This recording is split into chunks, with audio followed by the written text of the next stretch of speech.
Estamos aqui iniciando mais um Pod Vaso, né? E hoje aí é o nosso convidado especial, mais do que especial, né? O nosso amigo Rogério da Cazem, nosso amigo, nosso irmão. E é isso aí. Um prazer, Rogério. Obrigado desde já, tá? Eu que agradeço, tá bom? Um prazer mesmo estar aqui com você e conhecer mais um pouquinho, né? E passar essas informações sobre a sua vida, sobre seu ministério, né? Sobre todo o seu percurso ali até do dia de hoje, né? Que para nós é um exemplo, né? A seguir. E é isso aí. Rogério, eu vou dar a palavra para você. De início, assim, a gente vai ser um negócio bem descontraído. Vamos fazer de conta que não tem ninguém ali filmando. Como se a gente estivesse aqui no bate-papo, um cafezinho aí entre amigos, né? Daqui a pouco só o café, hein? Isso aí que é bom. Eu tô aqui também com a Silmara. Olá, galera! Seja muito bem-vindo a todos que estão acompanhando aqui nosso podcast, Pod Vaso, né? Com o Rogério da Cazem. É um prazer estar com ele aqui hoje. Obrigado, gente. Ah, que legal. A Silmara, eu peguei ela aqui do nada, porque quem era pra estar fazendo aqui comigo era o Gilcimar, mas aconteceu um imprevisto e ele não pôde estar com a gente. Mas a Silmara assumiu a bronca. É isso aí, vamos lá então, gente. Que benção, né? A gente vai fazer o que agora? Vamos começar aqui com o Rogério, ele contando um pouquinho da história dele, o começo de tudo, né? Rogério, assim, eu cheguei na igreja, né, em meados de 98, mais ou menos. Certo. E você já estava lá, né? Eu cheguei, você já trabalhava com jovens. E, assim, eu acho que, poxa, vamos dizer assim, a metade do seu ministério, né? Porque você já fazia um tempo que trabalhava com jovem. Então eu não sei, né? Como é que você nasceu em São José dos Campos? Como é que... Não, na verdade, eu moro aqui em São José dos Campos desde 79, 80, né? A minha família é da cidade de São Jerônimo da Serra, Paraná. E não sei se você já ouviu falar dessa cidade. É uma cidade muito pequena, né? É uma cidade assim que hoje é turística, né? Ela tem muita parte de vegetação, montanhas, rios, cachoeiras, né? E como o nome já fala, né? São Jerônimo da Serra tem muita serra, então é tipo uma instância, né? A cidade é uma instância. Só que é uma cidade assim que ela não é forte na parte econômica, na área de indústrias. Ela é mais voltada para o turismo e para a agricultura. A região do Paraná é muito forte na plantação de arroz, soja, feijão, café. Inclusive os meus parentes, né, ainda são agricultores lá. Tem pessoas que cultivam tomates, né, café. Nossa, que legal. Isso, e a gente morava lá. Fomos criados nessa cidade pequena, São Jerônimo da Serra. E tinha um tio meu, ele já é falecido, e ele morava aqui em São José dos Campos, veio antes da gente, do Paraná para cá, e se instalou ali naquele bairro muito conhecido aqui, que é o Jardim Ismênia. Você conhece sim. ali entre a Avenida Industrial. Uhum. E um dia esse meu tio foi pro Paraná, foi até a nossa cidade, e conversando com meu pai, na verdade ele é tio do meu pai e tio segundo meu, ele propôs pro meu pai pra gente vir morar em São José dos Campos. E ele disse assim que São José era uma cidade muito grande, tinha muita indústria, muito serviço. Então para nós que estávamos, né, criança, eu pequena, a minha irmã pequena, todo mundo começando a vida, ele falou pro meu pai que seria muito melhor pra gente ter melhor escola, né, melhor formação, para o meu pai ter um emprego melhor. Na época, meu pai trabalhava numa máquina de arroz. Então ele carregava sacas, né, de arroz em cima de caminhões, descarregava, limpava aquelas sacas de arroz para entregar para os produtores, né? E além de ser um serviço assim muito pesado, muito puxado, né, para ele, o salário era pouco. né? Um salário muito baixo. Então a oferta do meu tio, a proposta que ele fez para meu pai chamou muita atenção. E meu pai quis vir para cá. Ele, né, manifestou o desejo de vir para São José dos Campos para morar aqui. Só que minha mãe ficou assim meio resistente. Por quê? Toda a família dela é do Paraná. Nós não temos aqui em São José muitos parentes. Eu tenho aqui uma tia hoje, uma prima, um primo, somente isso.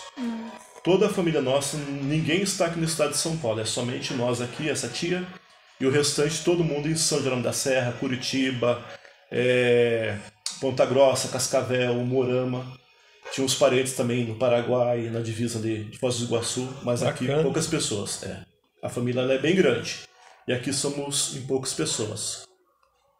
E então isso aí foi assim que pesou para minha mãe, que ela não queria vir para cá, para São Paulo.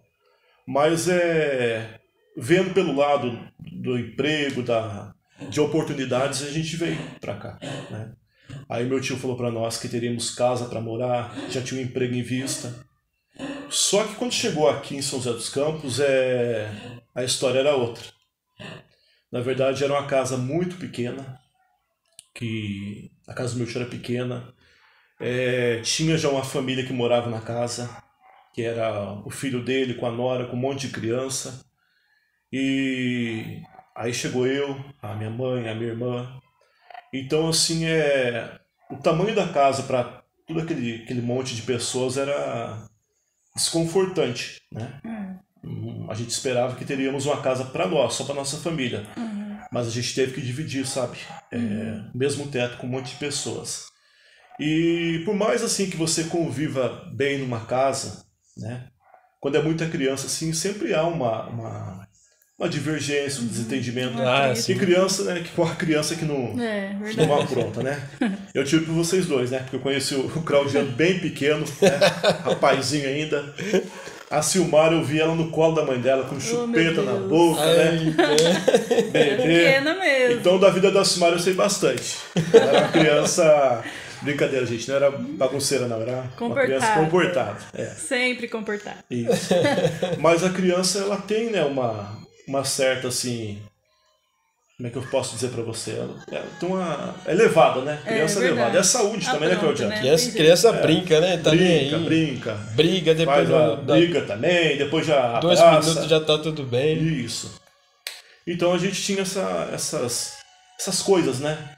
Que de repente, assim, não constrangia a nós e também atrapalhava o proprietário da casa. Que você sabe, quando você sai da sua rotina, você vai morar com alguém, você acaba atrapalhando a rotina daquela pessoa, daquela família, né? Sim. Eles têm assim, uma certa forma de se alimentar, certos horários, e a gente que dormia em colchão, dormia no meio da sala, então atrapalhou muito a rotina da família. E o meu pai, ele estava se acreditando que quando chegasse já teria um emprego, né, de imediato para começar a trabalhar. E não foi o que aconteceu. Chegamos, a casa era um monte de gente morando junto, o emprego não tinha. E meu pai saía toda manhã à procura de emprego, e por mais que naquela época, né, fosse mais fácil o emprego do que os dias de hoje, mesmo assim para ele teve assim, muita dificuldade. Então minha mãe, para tentar aliviar um pouco a situação, o que ela fazia? Ela preparava um lanche para nós, um pão, um suco, e levantávamos de manhã e íamos para a rua. Então a gente ficava o dia inteiro numa praça, sentado, sabe? A mãe cuidando de nós, a gente brincava. Para voltar somente à tarde, umas 5:30 da tarde, 6 horas, para jantar e já deitar e dormir, para não causar aborrecimento para a dona da casa, no caso minha tia. Né? E eu me lembro que tinha uma área que hoje é chamada Casa Alta. Esse espaço fica ali no Valparaíba. Então quem está ali próximo à Via Dutra, aquela concessionária Veibraz, quando olha para cima vai enxergar esses prédios, Casa Alta. Ali era só mato. E eu lembro que minha mãe, a gente levava eu e minha irmã para o meio desse mato. Nós ficávamos lá sentados, brincando, tinha um riozinho. E ali a gente se divertia, sabe? Fazia festa debaixo de árvores. ganhando tempo para novamente voltar para casa e no outro dia se repetir aquela situação. E minha mãe conta para nós que certa vez ela sentou debaixo de uma árvore, num tronco, e ela estava muito, muito triste, né, pela situação dela. E mesmo assim, como que eu posso falar para você? Mesmo sem saber, de repente, falar com Deus, sem saber fazer uma oração, né? Ela fez uma oração, assim, acho que mais difícil da vida dela. A Bíblia fala assim que o Espírito Santo, ele suplica, né, a Deus por nós, ele intercede por nós, junto a Deus com gemidos inexprimíveis. A Bíblia fala isso. Então eu creio, acredito firmemente que quando você ora, e dependendo do momento que você está orando, fazendo as suas preces, há momentos que por mais que você queira falar bonito, por mais que você queira, sabe, expressar para Deus o que você está sentindo, a palavra falta no seu vocabulário, né? Há momentos assim de dores, de tristezas, que você não consegue nem pronunciar nada, forma aquele nó na garganta, aquela bola de espinho, né? E você então consegue às vezes chorar, só brotar lágrimas dos olhos. E para Deus, a lágrima que cai dos seus olhos é uma palavra, é uma frase que ele entende muito bem. Às vezes a pessoa olha para você e não entende por que você chora, o que está acontecendo, se é um choro de alegria, de emoção, de tristeza. Mas Deus, assim, ele é tão perfeito que ele olha para você e entende o que aquela lágrima quer dizer. E naquele dia minha mãe chorou muito devido à situação. E ela então fez uma oração para Deus. E naquela oração ela falou assim para Deus: olha Deus, eu estou muito triste pelo que eu estou passando. Eu não tenho uma casa para morar com os meus filhos, eu preciso de uma casa que seja só minha. Eu não estou desamparado, eu não estou na rua, mas eu preciso de uma casa para mim, para os meus filhos, para o meu esposo, né? Para que eu possa dirigi-la, né? Orientar meus filhos da minha forma, dar educação para eles, ter uma família, né? Ter um seu lar com a sua característica, a sua identidade. Era isso que ela queria. Meu esposo está desempregado, a situação está difícil, ela queria voltar para o Paraná, regressar para a terra, mas não tínhamos condições disso. Então ela falou para Deus: Deus, olha, eu sei do teu poder, da tua força, né? Sei que o Senhor é um Deus que faz milagres, pode fazer a qualquer momento o que o Senhor quiser, porque a gente sabe que tudo está no controle das mãos dele, no céu, na terra, no mar. Ele é dono de tudo. Rogério, e nessa época o seu pai, sua mãe já era evangélico? Ou não? Não, minha mãe não era evangélica, mas ela tinha assim uma fé genuína. Sim. Na verdade. Sabe, Claudiana, na minha opinião, eu creio que a pessoa, quando ela se prostra diante de Deus para falar com ele, eu acho independente da crença dela. Sim. Sabe?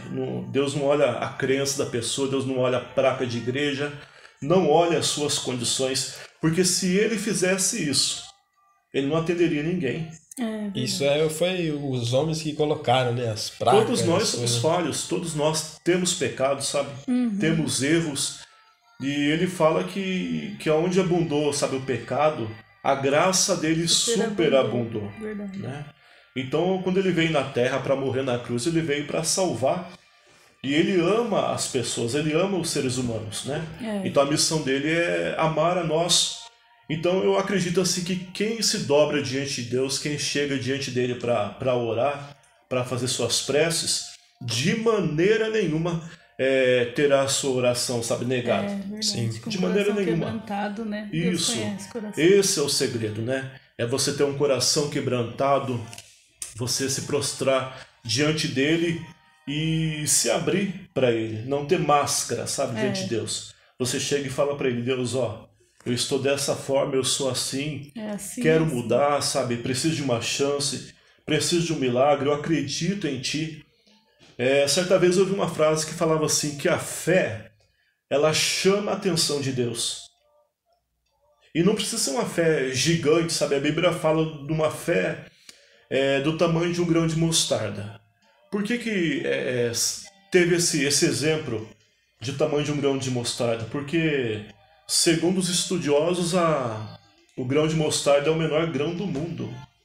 Então Deus pega o menor grão para falar para você, olha, se a sua fé for bem pequena, do tamanho de um grão de mostarda, mesmo assim, em cima dessa pequena fé, eu posso operar milagres em sua vida.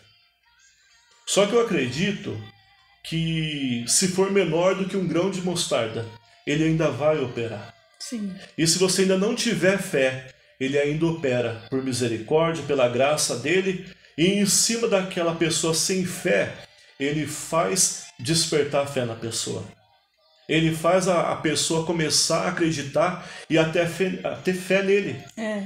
Então, de maneira nenhuma, sabe, eu acho que quem se dobrar diante de Deus vai ficar sem resposta, vai ficar sem serem atendidas as suas preces, as suas orações.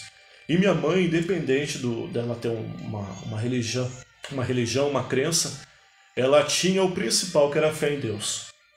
E ela falou para Deus, olha Deus, eu sei que o Senhor pode todas as coisas, só que eu preciso para hoje, para ontem, para agora, e eu preciso de uma casa para mim morar. Eu preciso de uma casa para mim entrar dentro dela e que eu viva feliz com os meus filhos. E eu só ia pedir uma coisa para o Senhor, só quero pedir uma coisa.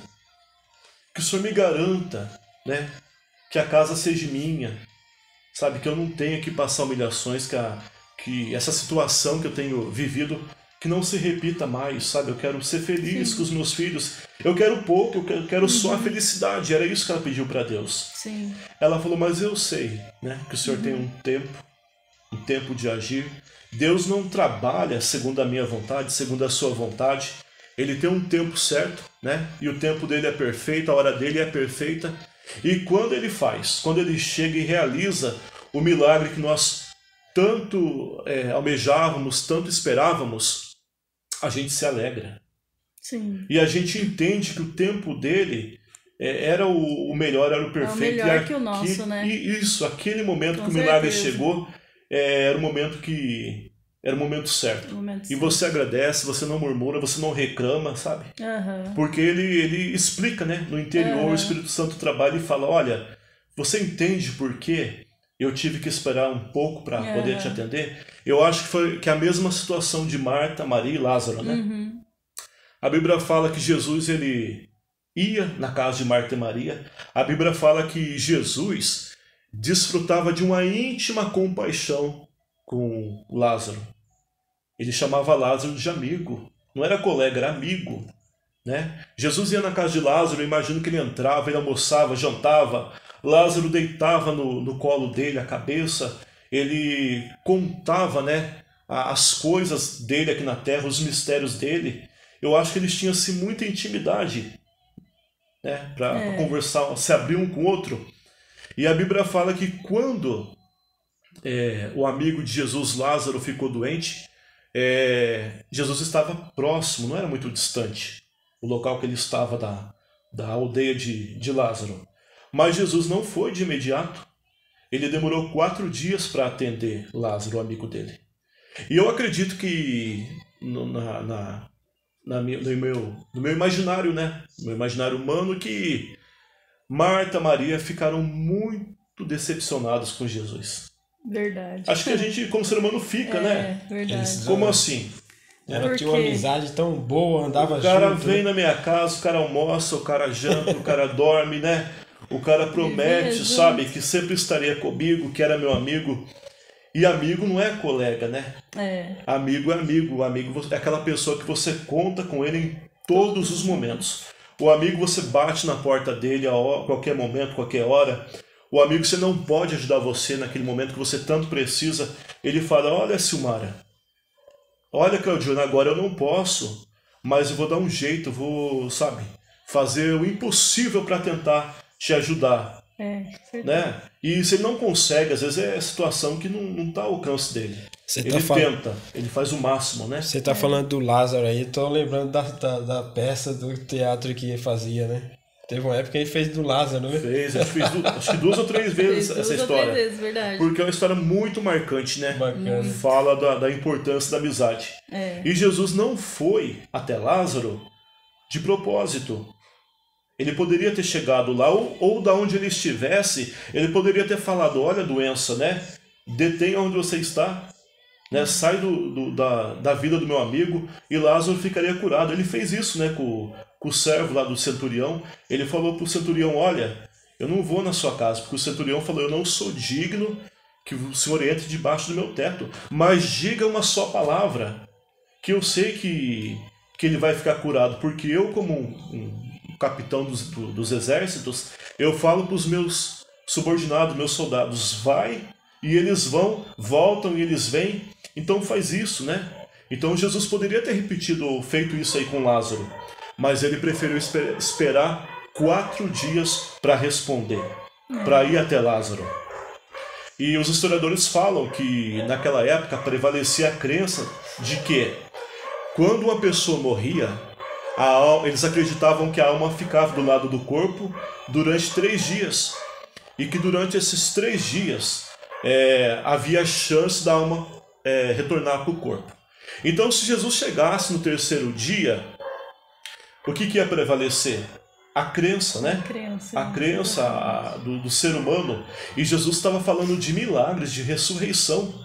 Então ele não poderia mandar recado para Marta e Maria e falar, olha, Marta e Maria, eu tenho que combater uma crença, né? Ele não falou nada, ele deixou eles lá no vácuo, né? Essa é a palavra, ficaram no vácuo.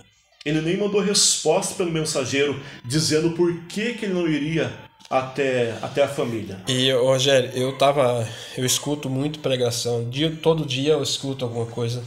E eu ouvi ontem sobre essa passagem do Lázaro aí. E o mais complicado desse mensageiro aí foi o seguinte, porque Jesus falou para ele, olha, pode avisar para eles lá, para Marta, que é o seguinte, que essa enfermidade não é para a morte. E justamente nesse intervalo... Não era para a morte e o cara morre. E justamente... Vai entender? Justamente no intervalo que até o mensageiro chegar... O Lázaro já tinha morrido. Já tinha morrido. Imagina esse mensageiro chegar lá, olha, Jesus falou que não era para morte. Mas como assim? O cara, ele via o que a ótica humana permitia, né? E os humanos, eles veem a pessoa ali sem vida, um corpo gelado, ali é o fim. Aí chega outra pessoa e fala, não, ele tá bem, ele tá dentro do sepulcro, cheirando mal, mas tá tudo bem, tá tudo certo. Jesus, né? É fantástico mesmo, né, Rogério? E Jesus chega, né? Jesus chega no tempo dele. Ele não chegou antes, ele não antecipou. Eu acredito que ele chorou onde ele estava, ele ficou triste, né? Porque ele sabia que Marta e Maria iam ficar decepcionadas com ele. Mas ele teve que aguardar o tempo, né? Para que o milagre pudesse acontecer, para que pudesse realmente ser milagre. Então Deus tem o tempo dele nas nossas vidas. A gente às vezes quer antecipar quer que ele chegue antes, mas ele não vai vir, né? Só que quando ele chega, ele manda abrir sepulcro, ele chama para fora, né? Ele devolve a vida, ele dá coração novo, órgãos novos, tecidos novos, ossos novos, né? E traz de volta a alegria e principalmente ele renova a aliança, né? Aquela confiança de amizade. Eu acho que se Lázaro ele tinha uma grande amizade por Jesus, eu acho que aquela amizade ela ficou maior ainda, né? Com certeza. Ficou mais alicerçada. E eu acho também que depois que Lázaro sai do sepulcro, a Bíblia não fala o que aconteceu, né? Mas eu imagino que Jesus fala assim para Marta e Maria, para Lázaro, olha, faz o seguinte agora, vamos para casa de vocês passam um café lá para nós sentar e conversar, e eu vou explicar agora por que eu demorei para chegar. Com certeza deve ter. É a compensação dele. É mesmo. Ele compensa, ele faz, sabe, a gente entender que até no tempo, na demora, ele está nos amando, ele está cuidando de nós. Ele não deixa a gente assim, sabe, sem uma resposta. Sem uma resposta. Ele trabalha e tudo que ele faz, Ele tem o começo, ele tem o meio e ele finaliza o trabalho bem feito. E a gente se alegra, E a até gente fica feliz. Até no silêncio, né? E foi o caso da minha mãe. Minha mãe tinha pressa de ter uma casa. Só que ela falou para Deus, olha Deus, eu sei que o Senhor tem um tempo de trabalhar, a sua forma de trabalhar. Então se o Senhor não pode me dar a casa agora, de imediato, faz o seguinte, me dá uma árvore.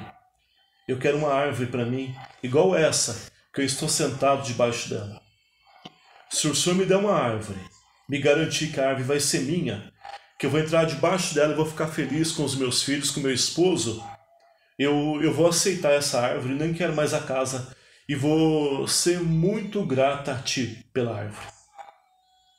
Rogério, isso aí, você lembra mais ou menos a idade, a sua idade, né? Claudino, acho que eu tinha uns 4 anos, 5 anos. Era muito criança. Só que eu sempre fui uma criança assim, muito precoce, né?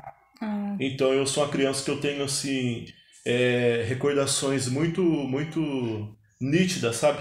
Legal, eu lembro né? de diálogos, de conversa, de situações, sabe? Eu trago da minha mente, né? Porque essa idade para lembrar, né, dessas coisas A é gente mais lembra. difícil. Lembro da situação que nós passamos, né? Uhum. Então minha mãe fez essa oração. Então se fosse hoje, de repente alguém ouvisse isso, ia falar o quê para minha mãe? Mas que oração de tola, que mulher tola pedir para Deus uma árvore?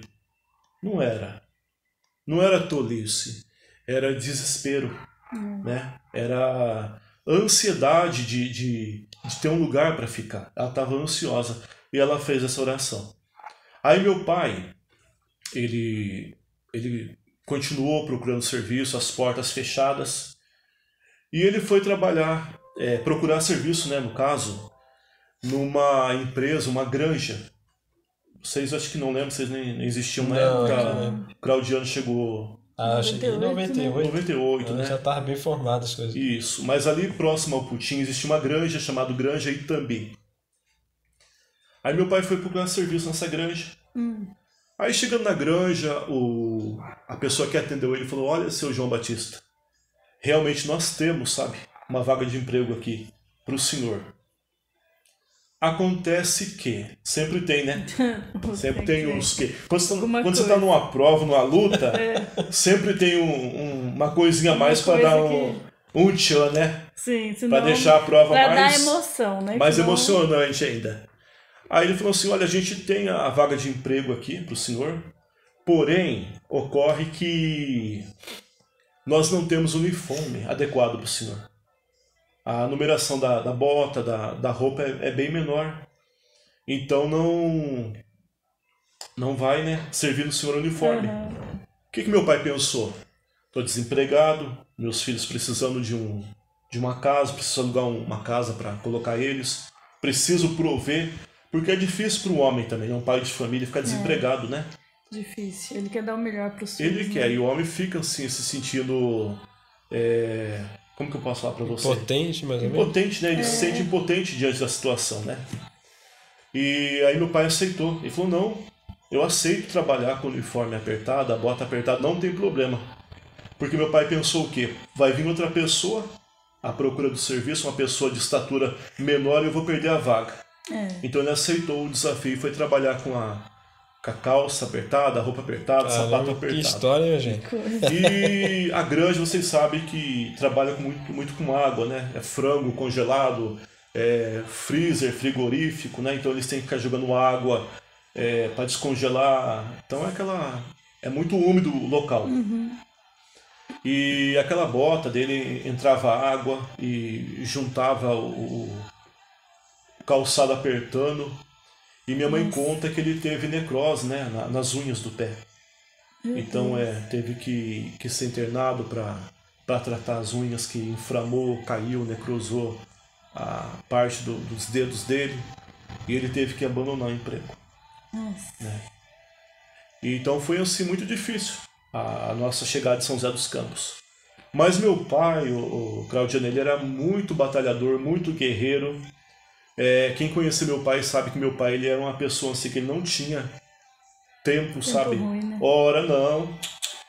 Meu pai, se você falasse para ele, seu João, a gente tem um desafio, a gente tem algo para fazer. Meu pai era aquele tipo de pessoa que falava assim, que horas que nós vamos? O seu pai foi padrinho do nosso casamento sem querer, né? Foi. Foi mesmo. E ele foi de última hora. Foi. Ele Então, nem hesitou, tá vendo que não realmente. é mentira, né? O pai realmente ele ia, né? Mas legal. pode ter certeza que ele foi com muito amor, com muito Sim, carinho. certeza. Porque a minha família sempre teve um carinho muito grande pela sua legal. família, Silmara, pelo Claudiano.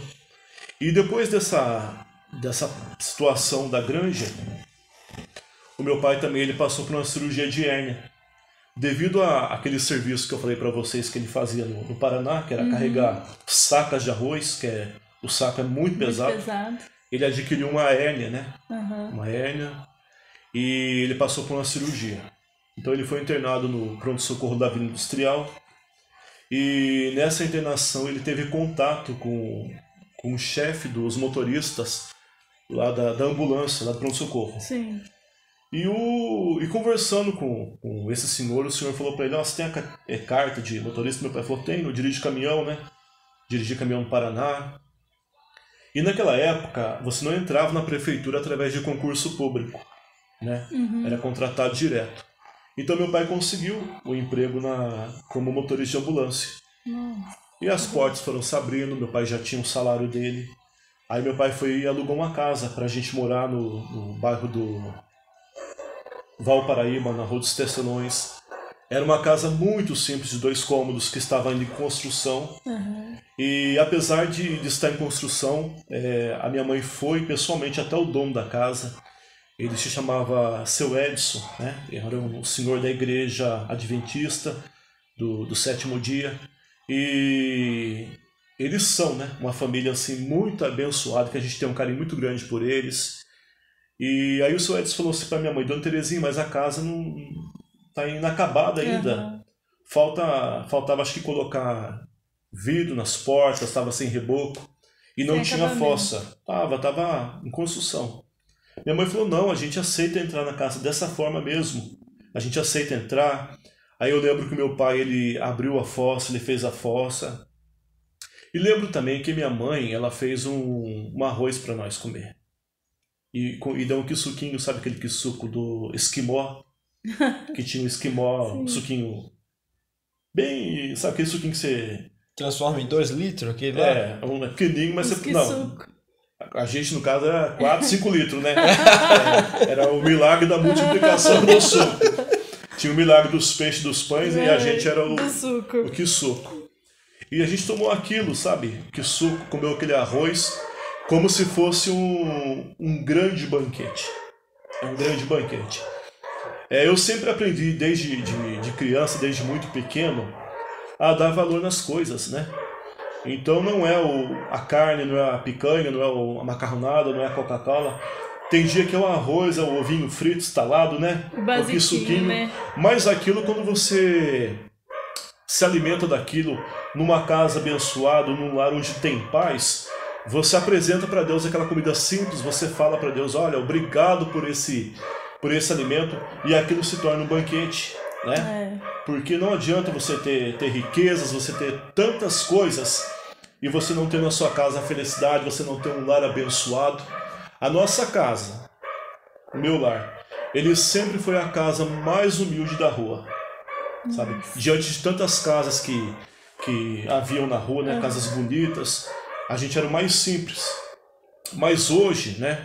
Vendo toda a situação, eu falo para vocês que a mansão, o castelo, a riqueza toda estava dentro da minha casa.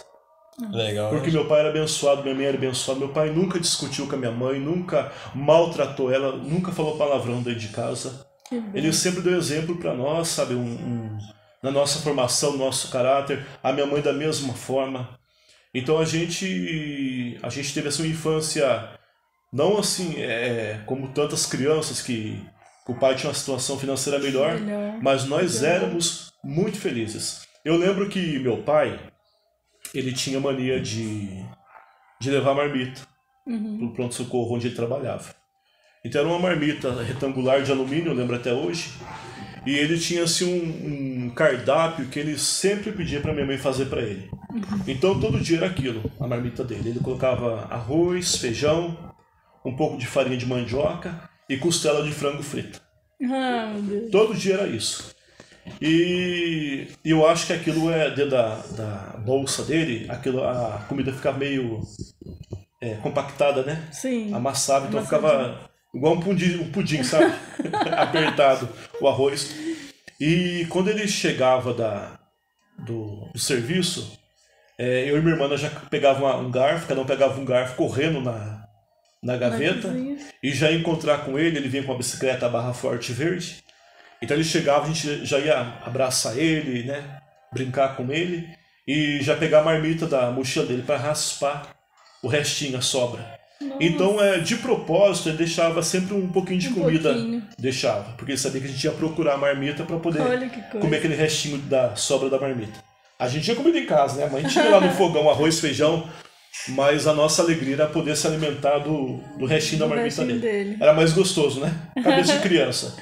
E eu lembro que uma vez ele estava chegando, a gente ouviu o barulho do portão, correndo pegar o garfo, e estava amarrada a marmita com a borracha, uma câmara de ar, né, de bicicleta.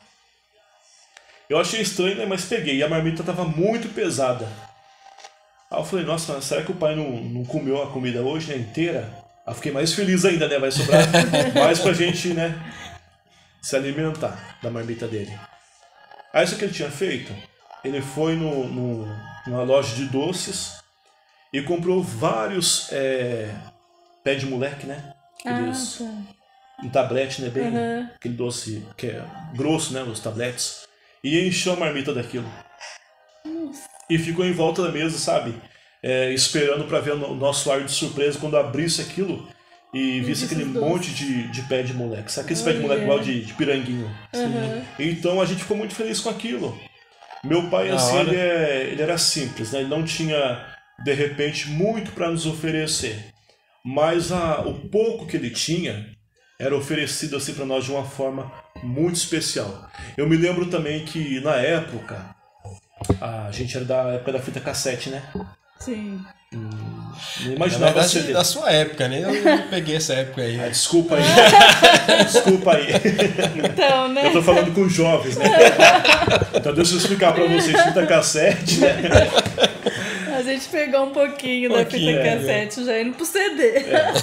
Só que naquela época o playback eram todos em fita cassete, né? Era aquele sofrimento. Chegava na igreja, de repente a fita passava do ponto, tinha que rebobinar na hora de cantar, colocava a caneta, rodava na caneta a fita, era um sufoco. E meu pai comprou uma caixinha de som pra gente, né? Comprou um gravador e todo aniversário que eu fazia, ele comprava uma fita cassete de um playback para mim, como é que fala, incentivar a começar a cantar na igreja. Ele gostava que eu louvasse, né? Às vezes o filho pode não ser aquela coisa, aquele cantor, mas pro pai, né? Tem a mãe coruja, meu pai era o pai coruja. Rogério, já que você chegou nesse ponto aí, e nesse caso aí, quando toda essa história que você contou, você lembra mais ou menos quem que foi primeiro para a igreja? Se foi seus pais, ou você, ou sua irmã? Como é que você lembra mais ou menos como é que foi? Então, próximo a minha casa, acho que umas 3 ruas para cima, tinha uma igreja chamada Igreja Batista Pentecostal. E no pronto-socorro da Avenida Industrial, meu pai conheceu um enfermeiro, chamava José Benedito. E ele perguntou para meu pai se meu pai não queria ir na igreja para conhecer o ambiente, né? Fazer uma visita. Meu pai foi, gostou, foi muito bem acolhido pelo pastor na época, pastor José Freire, sua família. Meu pai começou a frequentar essa igreja. Aí um dia meu pai me convidou para ir também. Eu era criança, né? Fui.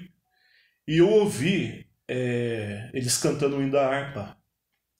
Eu não lembro qual hino que é, assim, não me recordo qual o nome do hino, mas eu lembrava... Rogério, você falou que lembra bem das coisas, então você vai ter que lembrar. Eu não lembro o número. O número do mas aquele corinho que fala assim, que se o caminho é estreito, a porta é também, tudo isso está feito, Sim. Não demore e vem. Sim. Ao fim da vida, né?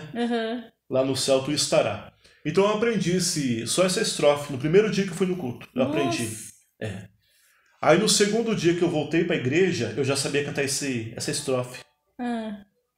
E essa igreja, a Batista, ela não tem assim não tinha uma liturgia como a Assembleia tem. As igrejas pentecostais de hoje em dia, que o pastor fala, vamos ouvir a irmã fulana, vamos ouvir o grupo tal. Não. O pastor falava assim, tinha 2 microfones, né, embaixo, não era na tribuna. Sim. Então, de um lado ficava o microfone só para homens, do outro lado só para mulheres. Então, na oportunidade das mulheres, as crianças podiam cantar. Aí o pastor falava assim, agora está aberta a oportunidade para as mulheres. O pastor sentava. Ele sentava, o microfone ficava ali, quem quisesse ia, cantava, ia outro, testemunhava, pregava, fazia o que sentia no coração. E quando o pastor falou, está aberta a oportunidade, o que eu fiz? Eu levantei e corri na frente. Nossa. Segundo dia de culto, não conhecia ninguém, né? Aquela pessoa, sabe, cara de pau. Cara de pau. Cheguei lá, cantei um pedacinho, só daí quando os músicos começaram a pegar a música, eu já acabei, já fui sentar. Aí no outro dia, a mesma coisa foi repetindo, toda vez eu ia na frente, com o mesmo corinho, sabe, que eu tinha aprendido, eu gostei muito dele. E nisso eu fui tendo aquele hábito, né, de começar a louvar, de subir no púlpito. Eu acho que a gente que frequenta a igreja assim, e tem esse hábito de ir no púlpito, você tem essa coisa de não ter vergonha, né? Você acostuma a falar com as pessoas, a olhar no olho do público, a falar em público, então você não fica meio sem vergonha, né? Fica mais tranquilo para você, mas... Isso é muito mais bom. Relaxado. E quando meu pai viu que eu tinha essa tendência para gostar de louvar, apesar de eu não sou cantor, nunca fiz aula de canto, preciso, sabe, de uma aula, tenho certeza que eu preciso de uma aula de canto, mas a gente vai, né, louva por amor, louva para dar graças a Deus pelo dia, né, a gente faz em troca, né, como gratidão porque ele tem feito por nós, né? Independente de você ser um cantor famoso, um cantor profissional, a Bíblia fala que você tem que louvar e todo ser que respira tem que dar glórias a ele. Então, eu falei, eu não sou afinado, não sou cantor profissional, mas eu respiro. E aqui pro Itapuã aqui, Itapuã, né? Isso. Então, aí nessa igreja, deixa eu falar o que aconteceu para vocês. Nessa igreja que a gente foi congregar, tinha um espaço no fundo vazio, um terreno vazio no fundo da igreja. Aí a gente morava de aluguel nessa casa. Aí o pastor falou assim, olha, o irmão João Batista, a gente precisava de um zelador aqui na igreja, alguém que cuidasse da igreja. Eu tenho aqui o terreno, né? Eu ofereço o terreno do fundo para o senhor, e se o senhor conseguisse levantar 2 cômodos, né? A gente cede o terreno e o senhor entra com material de construção. O senhor pode construir aqui no fundo e morar o tempo que o senhor precisar. E daí o pai foi e comprou material, comprou bloco, tijolo, cimento, comprou tudo que precisava. Alguns amigos foram até a igreja, ajudou a levantar a casa. Aí nós mudamos para o fundo da igreja.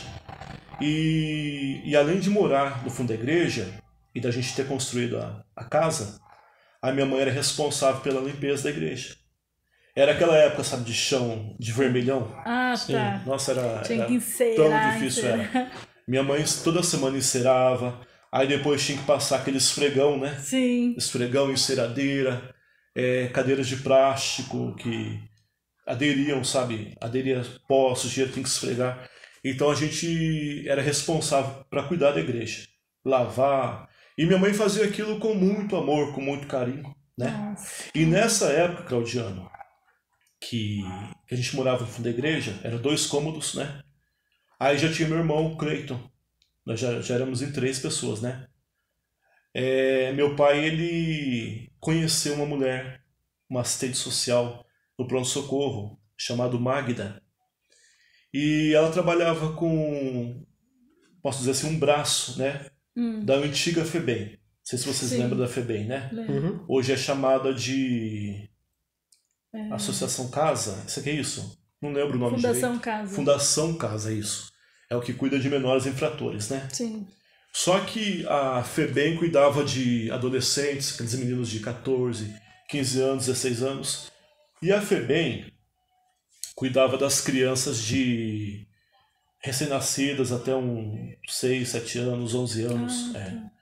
Então todas as crianças assim que que estavam se esperando um lar, esperando uma vaga de adoção, ficavam na SOBEM.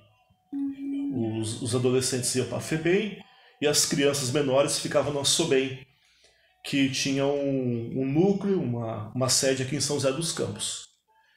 E a Magda falou para o meu pai, a dona Magda, assistente social, falou para o meu pai que eles estavam tendo assim, dificuldades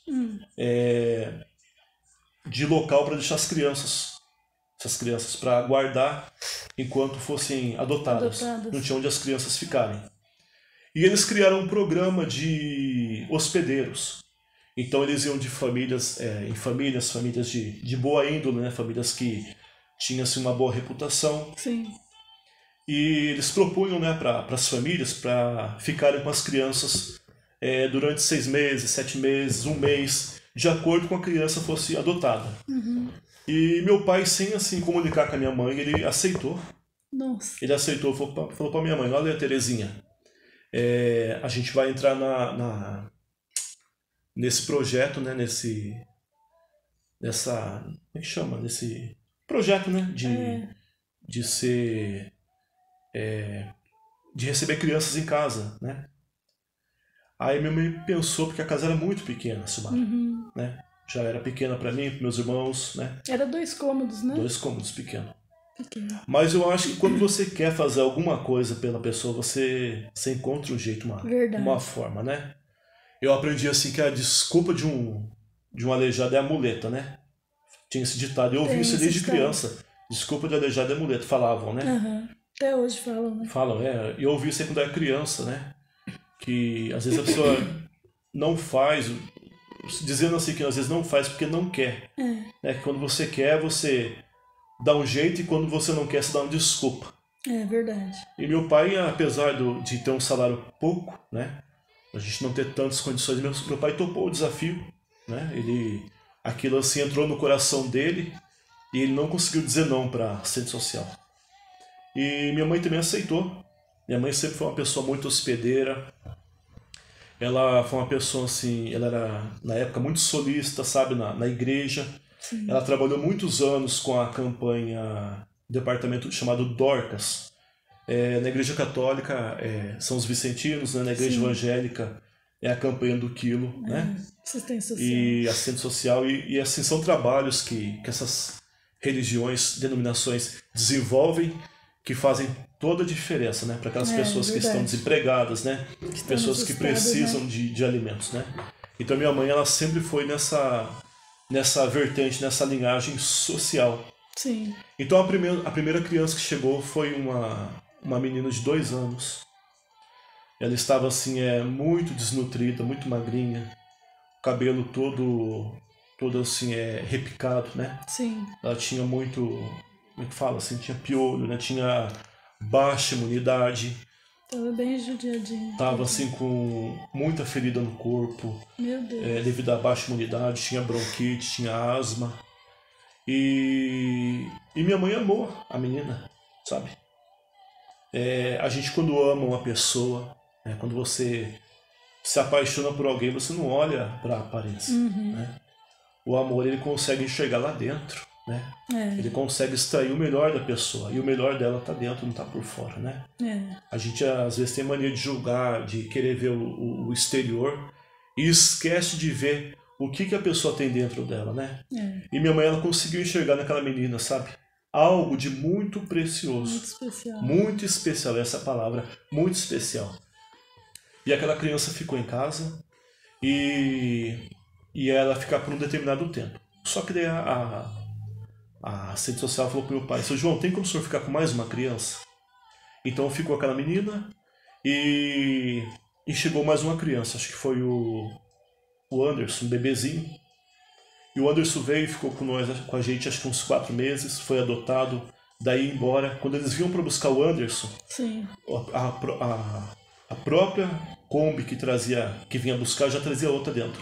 Não. Entendeu? Então não ficava sem criança em casa. Sempre tinha. Uma ia embora e a outra já ficava para substituir aquela. E era assim, muito difícil. Porque a gente pegava amor, sabe? 3 meses, 4 meses que a criança ficava ali. você já começava a se habituar, né, àquela criança. A criança se habituava à sua casa, sabe? A gente pegava a criança no colo e a mãe saía para comprar as coisas para a criança. Tinha vezes que chegava bebezinho em casa, então comprava fralda, comprava roupinha, dava mamadeira. Não. E quando a criança era adotada e tinha que ir embora, para nós era um velório, sabe? Nossa, Minha mãe chorava sim. muito, nós chorávamos, sabe? A gente falava que não queria que a criança fosse embora. E o Anderson foi um deles, né? A gente pegou muito amor nele.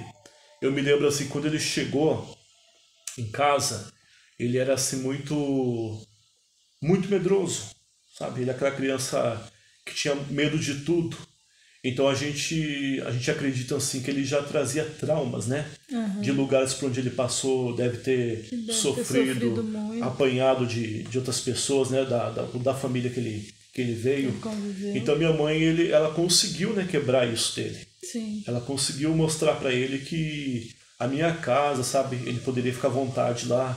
Ele ia no colo da minha mãe acariciava ele, né? Nossa. E quando chegou a época dele ir embora, foi muito triste. E não foi só ele, foi várias crianças que passaram em casa. Sim. E o último que ficou com a gente foi um menino chamado Celso, né? Ele ficou no prazo de mais de um ano em casa. Nossa, bastante tempo. É muito tempo, né? Você se apega à pessoa. Demais. Se apega à criança. E quando ele estava em casa, a gente teve que fazer uma viagem para o Paraná. A gente precisou ir para o Paraná. E quando foi para ir para o Paraná, para nossa terra, né, São João da Serra, o pai foi conversar com a assistente social sobre a viagem, que a gente tinha vontade de levar ele com a gente para viajar. Qual foi a resposta dela? Ela falou, não pode. Não. A criança não pode sair de São José dos Campos. Então meu pai falou, mas como é que a gente vai fazer? Ele falou, não, a gente vai lá buscar ele então, mandar para outra casa, e quando o senhor voltar, a gente manda outra criança lá.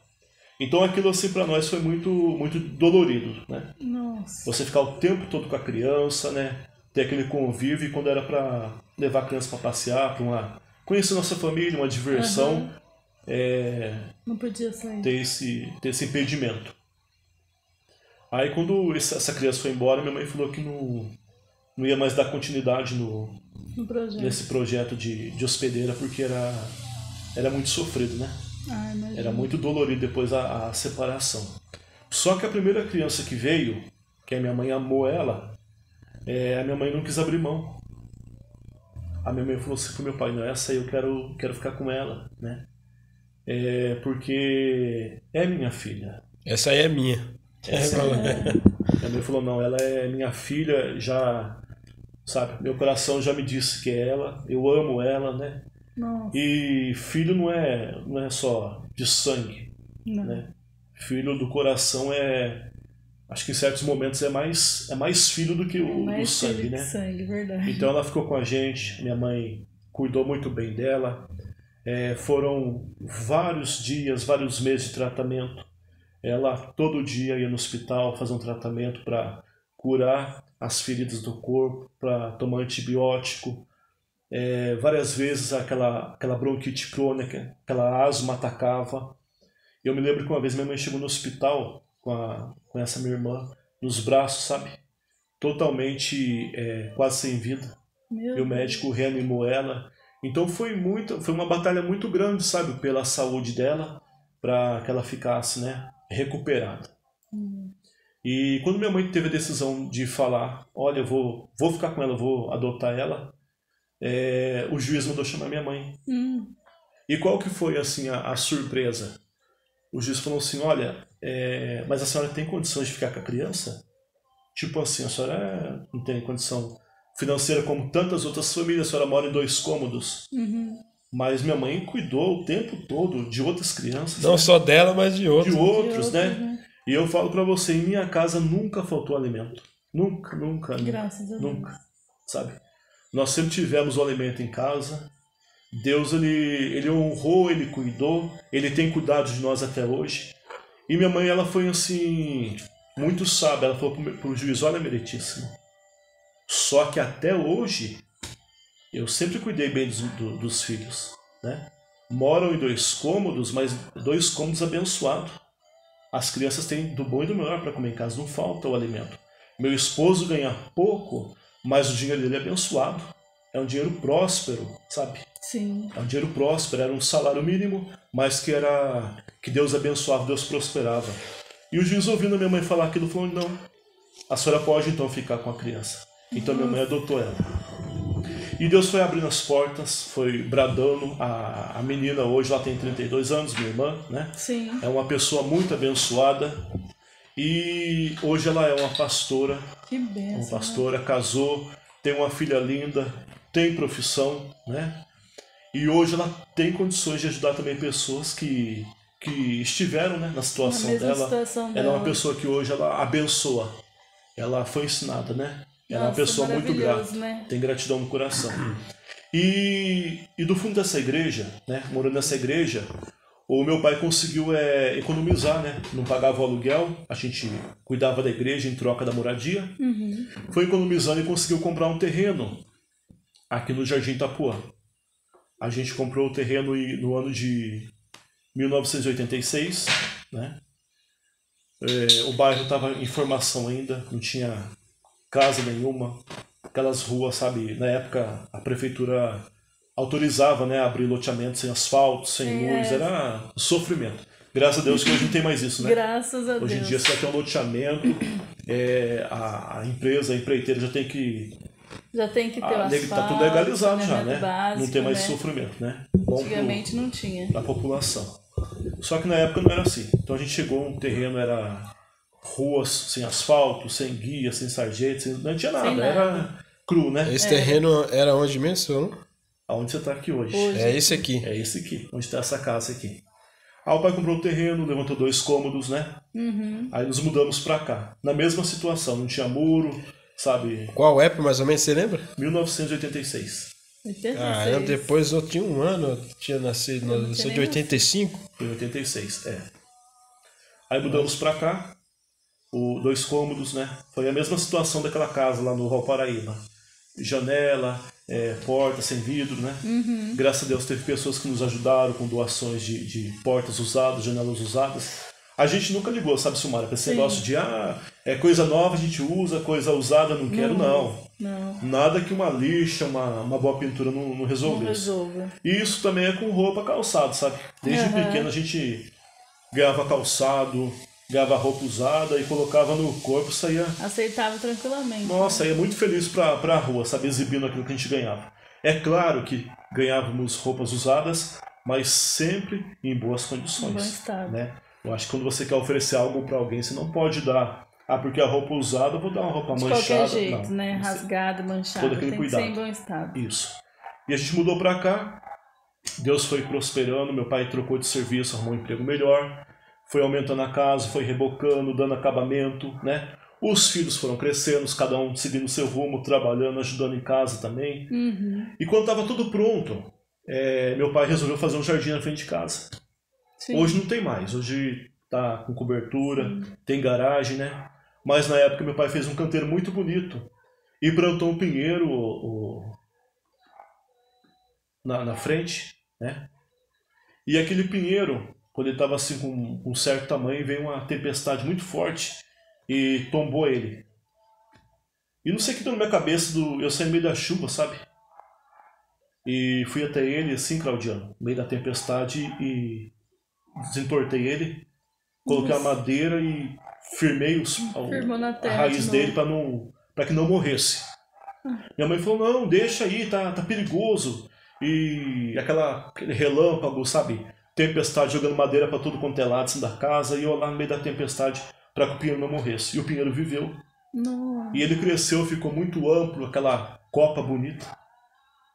E num dia de calor, acho que eram aqueles meses de janeiro, aquele mormaço abafado, minha mãe vai e senta debaixo do pinheiro para poder se refrescar, né? E quando ela está debaixo do pinheiro, ela sente que alguém chega próximo a ela e senta do lado dela. Ela estranha aquilo, ela olha para o lado, não vê ninguém, mas sente a presença ali do lado dela. E ela continua sentada e aquele ser, né, do lado dela. Aí ele chega bem perto do ouvido dela e fala assim, lembra Lembra quando você estava debaixo da árvore lá no meio do mato? E você pediu uma árvore para mim? Às vezes a gente pede, a gente ora, e são tantos pedidos, tantas orações, que você até esquece que você pediu. Mas Deus não esquece, né, do seu quarto dia, né? É verdade. Ele não esquece. As suas orações, a Bíblia fala que estão em memória dele, diante dele. E ele fala em Isaías, olha, acaso pode uma mãe grávida esquecer o filho que está dentro da sua barriga? Ou seja, você é mãe, você sabe que a todo instante a criança se mexe, né? É verdade. Você quer virar de um lado para dormir, você não consegue. A todo momento você lembra da criança do ventre. Não tem como. Mas Deus ele vai mais longe e fala assim, olha, mas ainda que essa mãe grávida, isso é impossível, mas ainda que ela se esqueça do filho do ventre dela, eu, todavia, não me esquecerei de ti. Sabe por quê? Porque eu tenho te gravado na palma da minha mão. Olha a perfeição de Deus, Claudiano. Ele não se esquece da gente de maneira nenhuma. E minha mãe, acho que ela havia se esquecido do pedido dela, da árvore. E o Espírito Santo falou para ela, olha, você lembra que você havia pedido uma árvore para mim? Pois eu te digo, nesse instante, nesse momento, que eu não só te dei a sua árvore, como ela está plantada dentro do quintal da tua casa. Meu Deus. Que legal. Ele falou para ela, olha, Que coisa. eu sei trabalhar.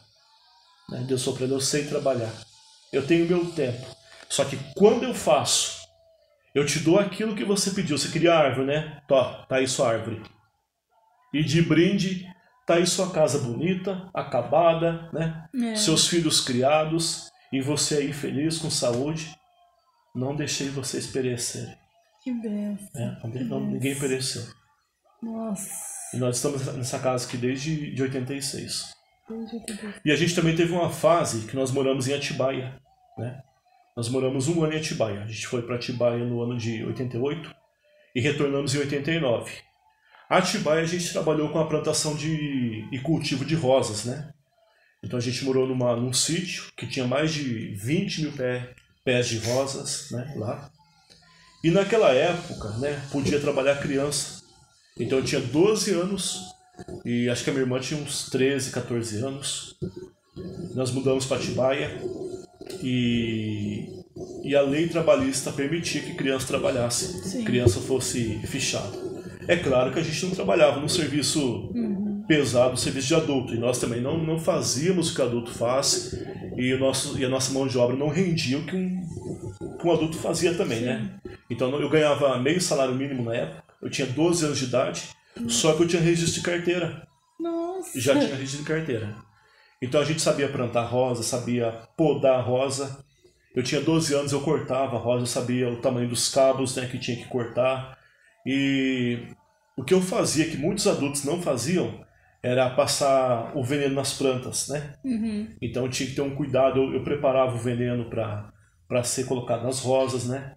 E se você fizesse o preparo errado, passasse o veneno errado, você matava a plantação inteirinha. Então era muita responsabilidade. E apesar assim, da pouca idade, eu ia com a minha mãe ficava tomando conta da parte de ligar, né, o sistema lá, o maquinário, e eu ficava passando veneno nas rosas, né?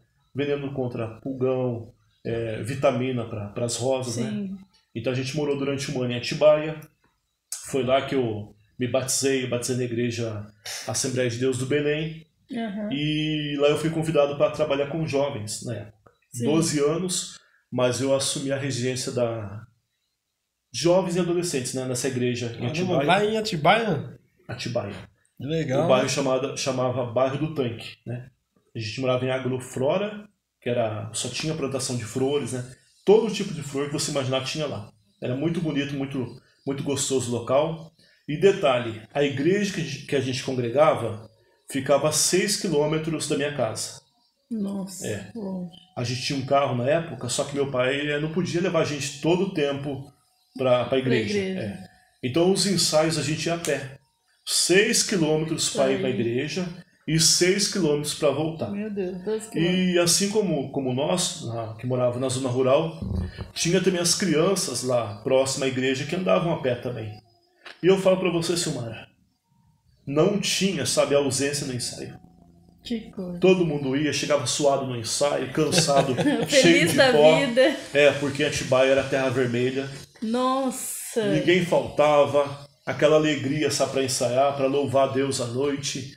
E hoje em dia tudo na porta da igreja, né? Tem um Tudo celular, fácil, né? tem WhatsApp, e as pessoas vão na igreja, às vezes não ouvem o Tem hino, carro. canta de qualquer jeito, né? É E verdade. com aquela desculpa assim, não, mas Deus vai entender, Deus vai aceitar.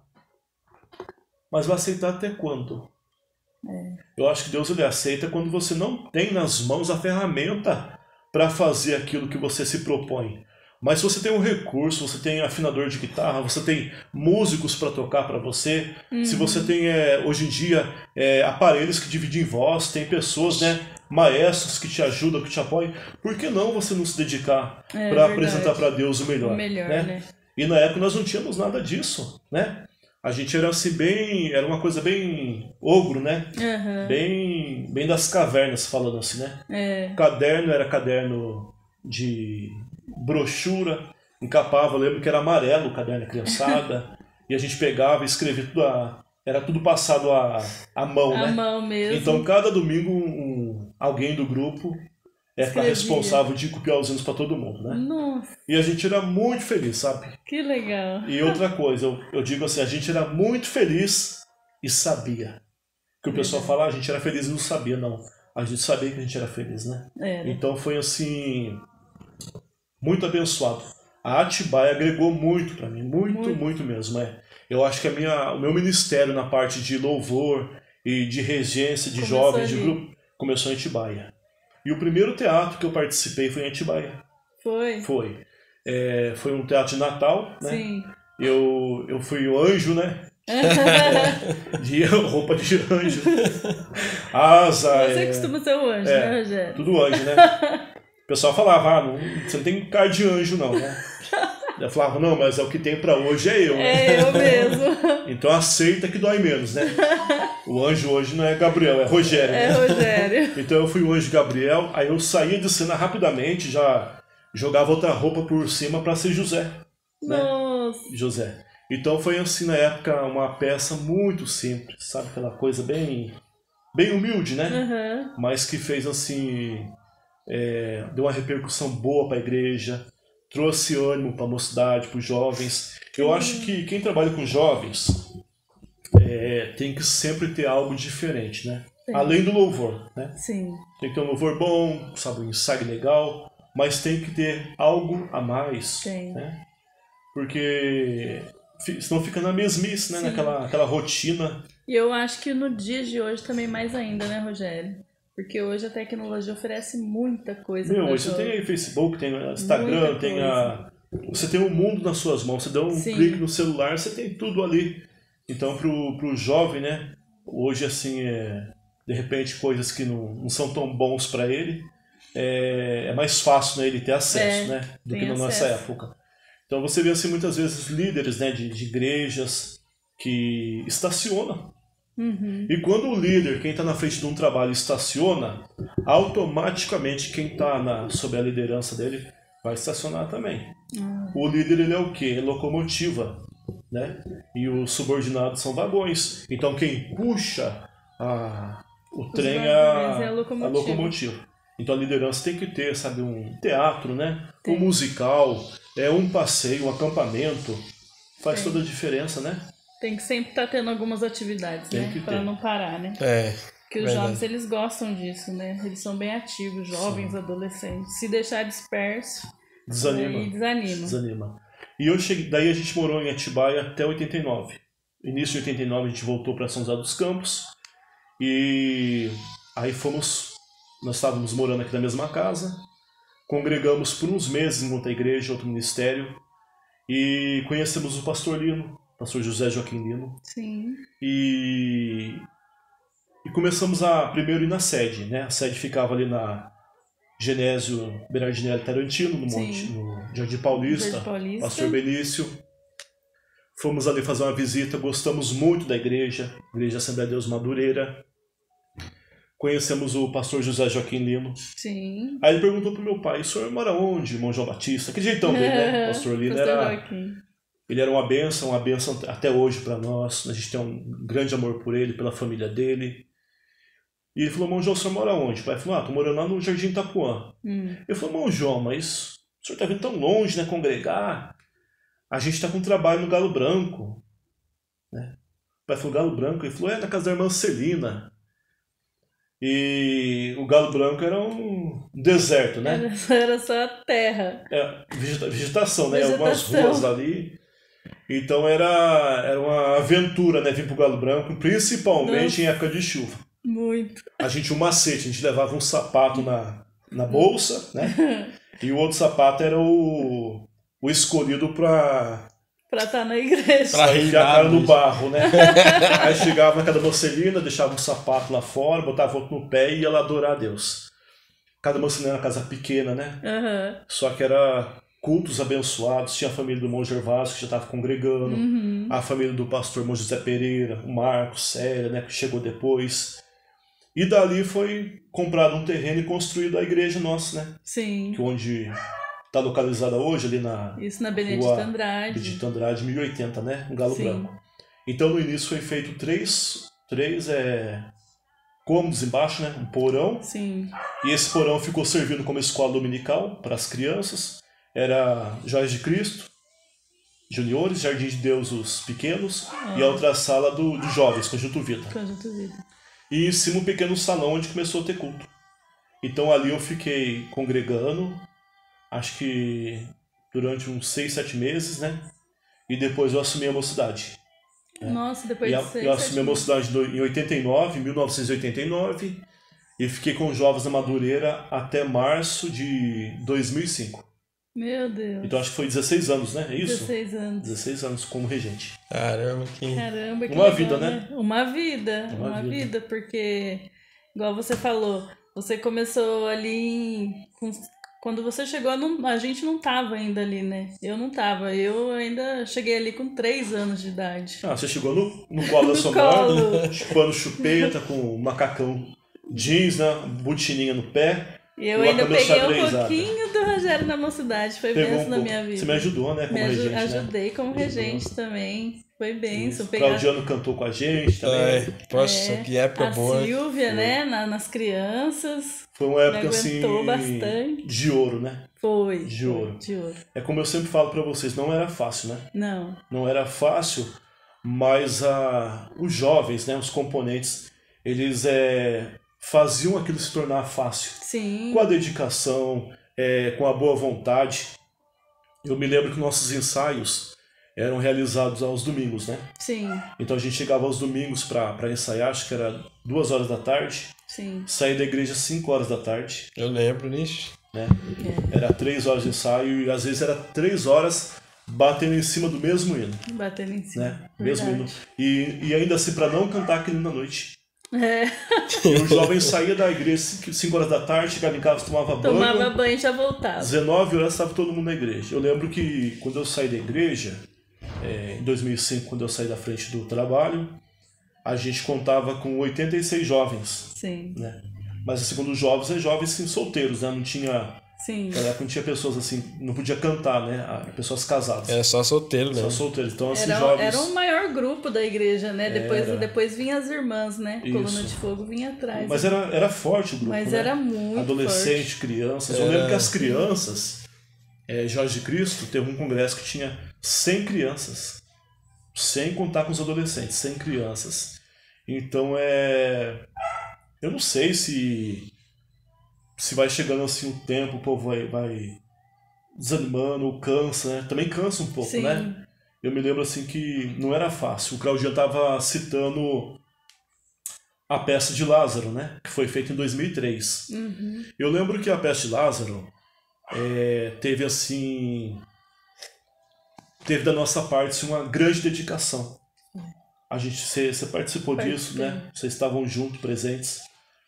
Então a gente teve que correr contra o tempo para angariar fundos para fazer figurinos. Nós não tínhamos na época. Verdade. Hoje em dia você vai num site aí de fantasia, você aluga 20 contos você aluga a roupa de Lázaro, 20 contos de Moisés. Ô, Rogério, deixa eu te perguntar. Pegando esse gancho de trabalhos que foi feito, você sempre fez trabalhos excepcionais ali com jovens e para a igreja mesmo, né? Para a glória de Deus.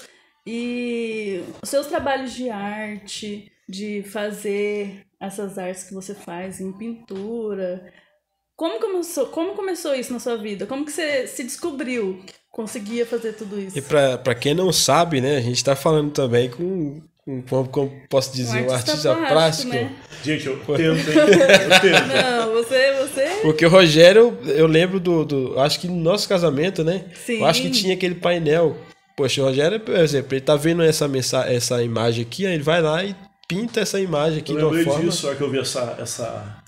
Sim. Que era mais ou menos assim, né? Não, que você fez lá, né? Tinha uma imagem assim, que ele pintou na igreja. Na verdade, foi assim, quem escolheu o desenho foi o Oséias. Sim. Né?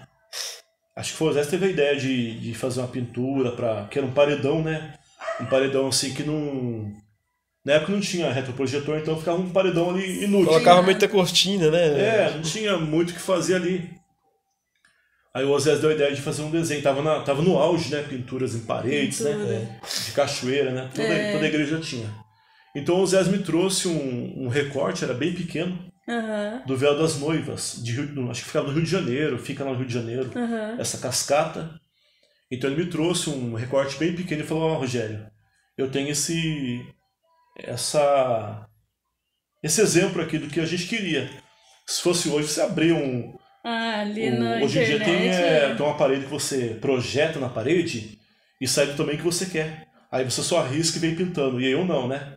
Eu tinha que ser na raça, na força e na coragem. Então eu falei, não, eu faço sim, mas né, é aquele medo, né? Porque o desenho tinha, não sei, acho que era 6 metros por era bem 3 grande, metros, 4 metros de altura. Era muito grande, né? O tamanho dele. Muito grande. Então a gente aceitou o desafio, né? Colocamos o andaime lá na frente e começamos a desenhar e pra glória e a honra de Deus deu certo, né? Ficou um desenho ficou lindo, ficou lindo. Mas daí, antes de tudo isso, como que você falou, nossa, eu consigo fazer isso? Como que começou essa arte? Então, só que esses desenhos eu não fiz só na nossa igreja. Sim. Eu fiz em mais de 20 igrejas. Inclusive, uma vez eu tive um convite para estar pintando uma catedral lá em Mato Grosso, né? Aí o pessoal que era dessa igreja falou, olha, eu pago o avião para você, pago o hotel, pago os seus dias para você ir lá fazer para mim a pintura. Então era uma coisa assim muito grande, muito ampla, só que na época não tinha, né? Eu não tinha assim como viajar, não tinha esse tempo, né, para ir para Mato Grosso. Então não aceitei. Mas desde criança, eu não sei, cara. Sabe que você pegar um papel, uma caneta e riscar e desenhar? Não sei te falar assim, teve inspiração, não teve? Outra coisa que eu também tenho assim, facilidade é para escultura, né? Sim. Então se tiver um barro na minha mão, argila, eu consigo modelar. Se tiver na areia de uma praia, eu consigo modelar a areia da praia. Consigo esculpir meu isopor, fazer escultura. Certa vez até teve uma escola de samba, né, que me convidou para participar com eles, né? Nossa! Eles fazem assim, quem ir lá para a escola de samba de São Paulo. Que bem, Sérgio! Não tem cara de carnavalesco, não, né? Mas fui convidado para uma escola muito grande, a escola de samba. Uma escola de samba muito famosa. Aí eu conhecia, né, o diretor da escola de samba e falou, você não quer ir lá para ajudar a gente a fazer carros alegóricos, né, escultura, né? Eu falei, fica para uma próxima, né? Uma próxima vez aí. Nossa, porque totalmente, né, o que você faz é um dom que vem de Deus mesmo para sua vida. Mas, Sumário, eu acho assim que a gente, às vezes você não... Você tem dentro de você aquele dom, aquele talento, né? Tem. E às vezes a pessoa não desenvolve ele por medo. Muitas vezes é medo, sabe, Claudiano? É verdade. Você acabou de chegar aqui, o Claudiano veio aqui em casa e falou pra mim, a gente tá fazendo começando a fazer o podcast aqui, né? Sim. Tá iniciando. Mas é por aí mesmo, né? Como que você vai saber se vai dar certo, se você vai ter sucesso ou não, se você não enfiar a cara? É aquele negócio, segura na mão de Deus e vai, né? Vai. Vai. Tem que ser Deus mesmo, tem que só ele. Vai, sabe, tem que ter um início. Hoje está aqui na minha casa, hoje está aqui numa sala comum, mas quem garante que amanhã você já não vai estar no estúdio, né? Sim. Com o seu canal, com patrocínio de empresas, né? Com vários seguidores inscritos no canal. Então, gente, é assim, sabe? O medo vem, mas vai com medo mesmo, enfia a cara, sabe? Tenta. Tem que tentar, né? E às vezes, eu tenho coisas assim que eu sinto certo temor de fazer, né? Tem desafio para sua vida que você pensa, poxa, mas eu fazer aquilo, né? Eu não vou tentar, não vou conseguir, né? Mas tem que tentar, né? Você tenta e você consegue. E se de repente não der certo, você não vai ficar com aquela culpa, né? Poxa, por que eu não tentei? Poderia ter dado certo. E às vezes não dá certo naquele momento, mas porque não era o momento seu de concretizar aquilo, de realizar aquele projeto. Mas mais pra frente, né? Sim. Aquilo pode acontecer. Não é verdade? Verdade. Rogério, a gente... Sou muito grato a Deus assim, pela sua vida, né? E pela referência que você foi na igreja lá, né? E tá sendo ainda. Eu lembro que nessa época aí, poxa, o grupo de jovens na igreja era referência. Onde a gente ia, era legal, porque o pessoal do Galo Branco tá aí. E a qualidade do louvor naquela época, poxa, era bacana demais. Eu me achava um cantor, né? Mas assim, é tão gostoso, sabe, quando as pessoas fazem questão da sua presença, não é gostoso? Poxa vida. O carinho. Então as igrejas ligavam e falavam, olha, vamos agendar o Conjunto Vida para daqui a 2 meses, dá para levar os jovens lá? Então a gente ia naquela humildade, né? Ninguém ia lá para mostrar volume, mostrar, né, técnica, mostrar, sabe, qualidade de voz, não. A gente ia porque a gente sentia assim, lá no fundo do coração que você ia agregar, né, para outra igreja, você ia fortalecer a outra equipe de jovens, outros congressos, né? E era recíproco isso, né? Era mesmo. Você ia no congresso, no outro trabalho que você fazia, você tinha a cooperação de outros jovens. E aquilo dava muita satisfação pra gente, né? Poxa, e nessa época também eu lembro que sempre a gente tinha uma atividade, aquilo que você falou um pouco antes, né? Trabalhar com jovens e tal, e hoje a gente não vê muito isso. E antigamente, poxa, sempre a gente estava tendo alguma coisa, era um filme, era, poxa, uma festinha de alguém que fazia aniversário, a gente se reunia, era a maior comédia, poxa, muito bacana isso. Cara, aí, né? como que vou falar esse exemplo de hoje, né? Vocês estavam aqui, a gente antes de começar a filmagem aqui, eu fui pego de surpresa, umas crianças aqui da Casem, uma entidade que eu presido há 12 anos, chegaram aqui na porta da minha casa, trazendo cestas de frutas, né? Cartazes, cartinhas falando pra mim que me amava, que gostava de mim, que gosta de mim, né? Então, como que é importante você, assim, dar valor à pessoa que está com você. Esse é o segredo, Claudiano, sabe? Esse é o segredo. Você acabou de falar tudo. Nós fazíamos uma comemoração, às vezes um bolo, né, de gordura vegetal, né? Aquele bolo, sabe, que se Davi usasse ele para bater na cabeça de Golias, matava, né? Bolo duro, né? Recheio bem pouquinho, né? Aquela coisa simples, né? Porque não tínhamos, né, condições para fazer uma super festa. Mas era a forma que era feita. Com muito amor. Né? Era a forma. Então a pessoa que recebia aquilo sabia que era um bolo simples, né? Que era humilde, mas aquilo fazia ela se sentir valorizada. Então quando chegava a época de você falar para ela, olha, fulano, eu conto com você nos ensaios, conto com você nas coreografias, conto com você nos teatros, nos musicais, nos congressos, todo mundo ia. Eu lembro que no Congresso de Lázaro, em 2003, que eu estava comentando com vocês, lembra? Eu fiquei 2 noites sem dormir. Nossa. 2 noites. Eu não consegui dormir porque a gente ficava varando a noite para poder adiantar as coisas para a escola. Ia ter o cenário, ia ter o túmulo de Lázaro, então a gente ficou Ficava igual o povo ia, parecia uns doidos, né, pra rua, carregando, né? carregando túmulo, madeira, ia pro meio do mato cortar bambu, e era aquela alegria. E eu lembro assim que eu não dormi, né, em função da correria para montar tudo, Sim. porque eu sou uma pessoa que eu tenho assim, uma certa ansiedade. Então, se tem que estar nos planos colocar um adereço na decoração, uma placa, uma letra, e se a pessoa falar para mim assim, bobeira, pô, não vai fazer falta não, vou deixar sem, não aceito. Tem que colocar. Tem que ser do jeito que, sabe, que veio no meu coração para fazer. Então, a pessoa fala, mas é uma letra tão pequenina, nem vai aparecer na parede. Para mim, faltou tudo. Uhum. Então, enquanto não terminasse, não zerasse, não concluísse o que a gente tinha planejado, eu não aceitava. Então, aquilo sabe, eu me sacrificava muito para deixar tudo pronto. E eu lembro que no sábado do congresso, eu fiquei, acho que quinta ou sexta em dormir, ou sexta e sábado, né? Aí quando eu cheguei em casa, eu tava muito cansado, uma canseira assim que era o meu limite, né? Aí saí da escola, era mais de meia-noite, e eu tava de smoking, o sapato social. E era chique, né, aquela época, né? Era, a gente... Era só roupa de gala. A gente era um feinho arrumado, ficava tão feliz, né? Eu ficava me sentindo ali, falei, ô Jesus, né, que bênção, né, se eu me proporcionar esse smoking, né, pra deixar o teu vaso mais apresentável pro congresso, né? E aí no fundo da minha casa tem um quarto, tem um sobrado, né? E tem uma escadaria que fica no corredor. Como o corredor é muito estreito, então a escada toma metade do corredor.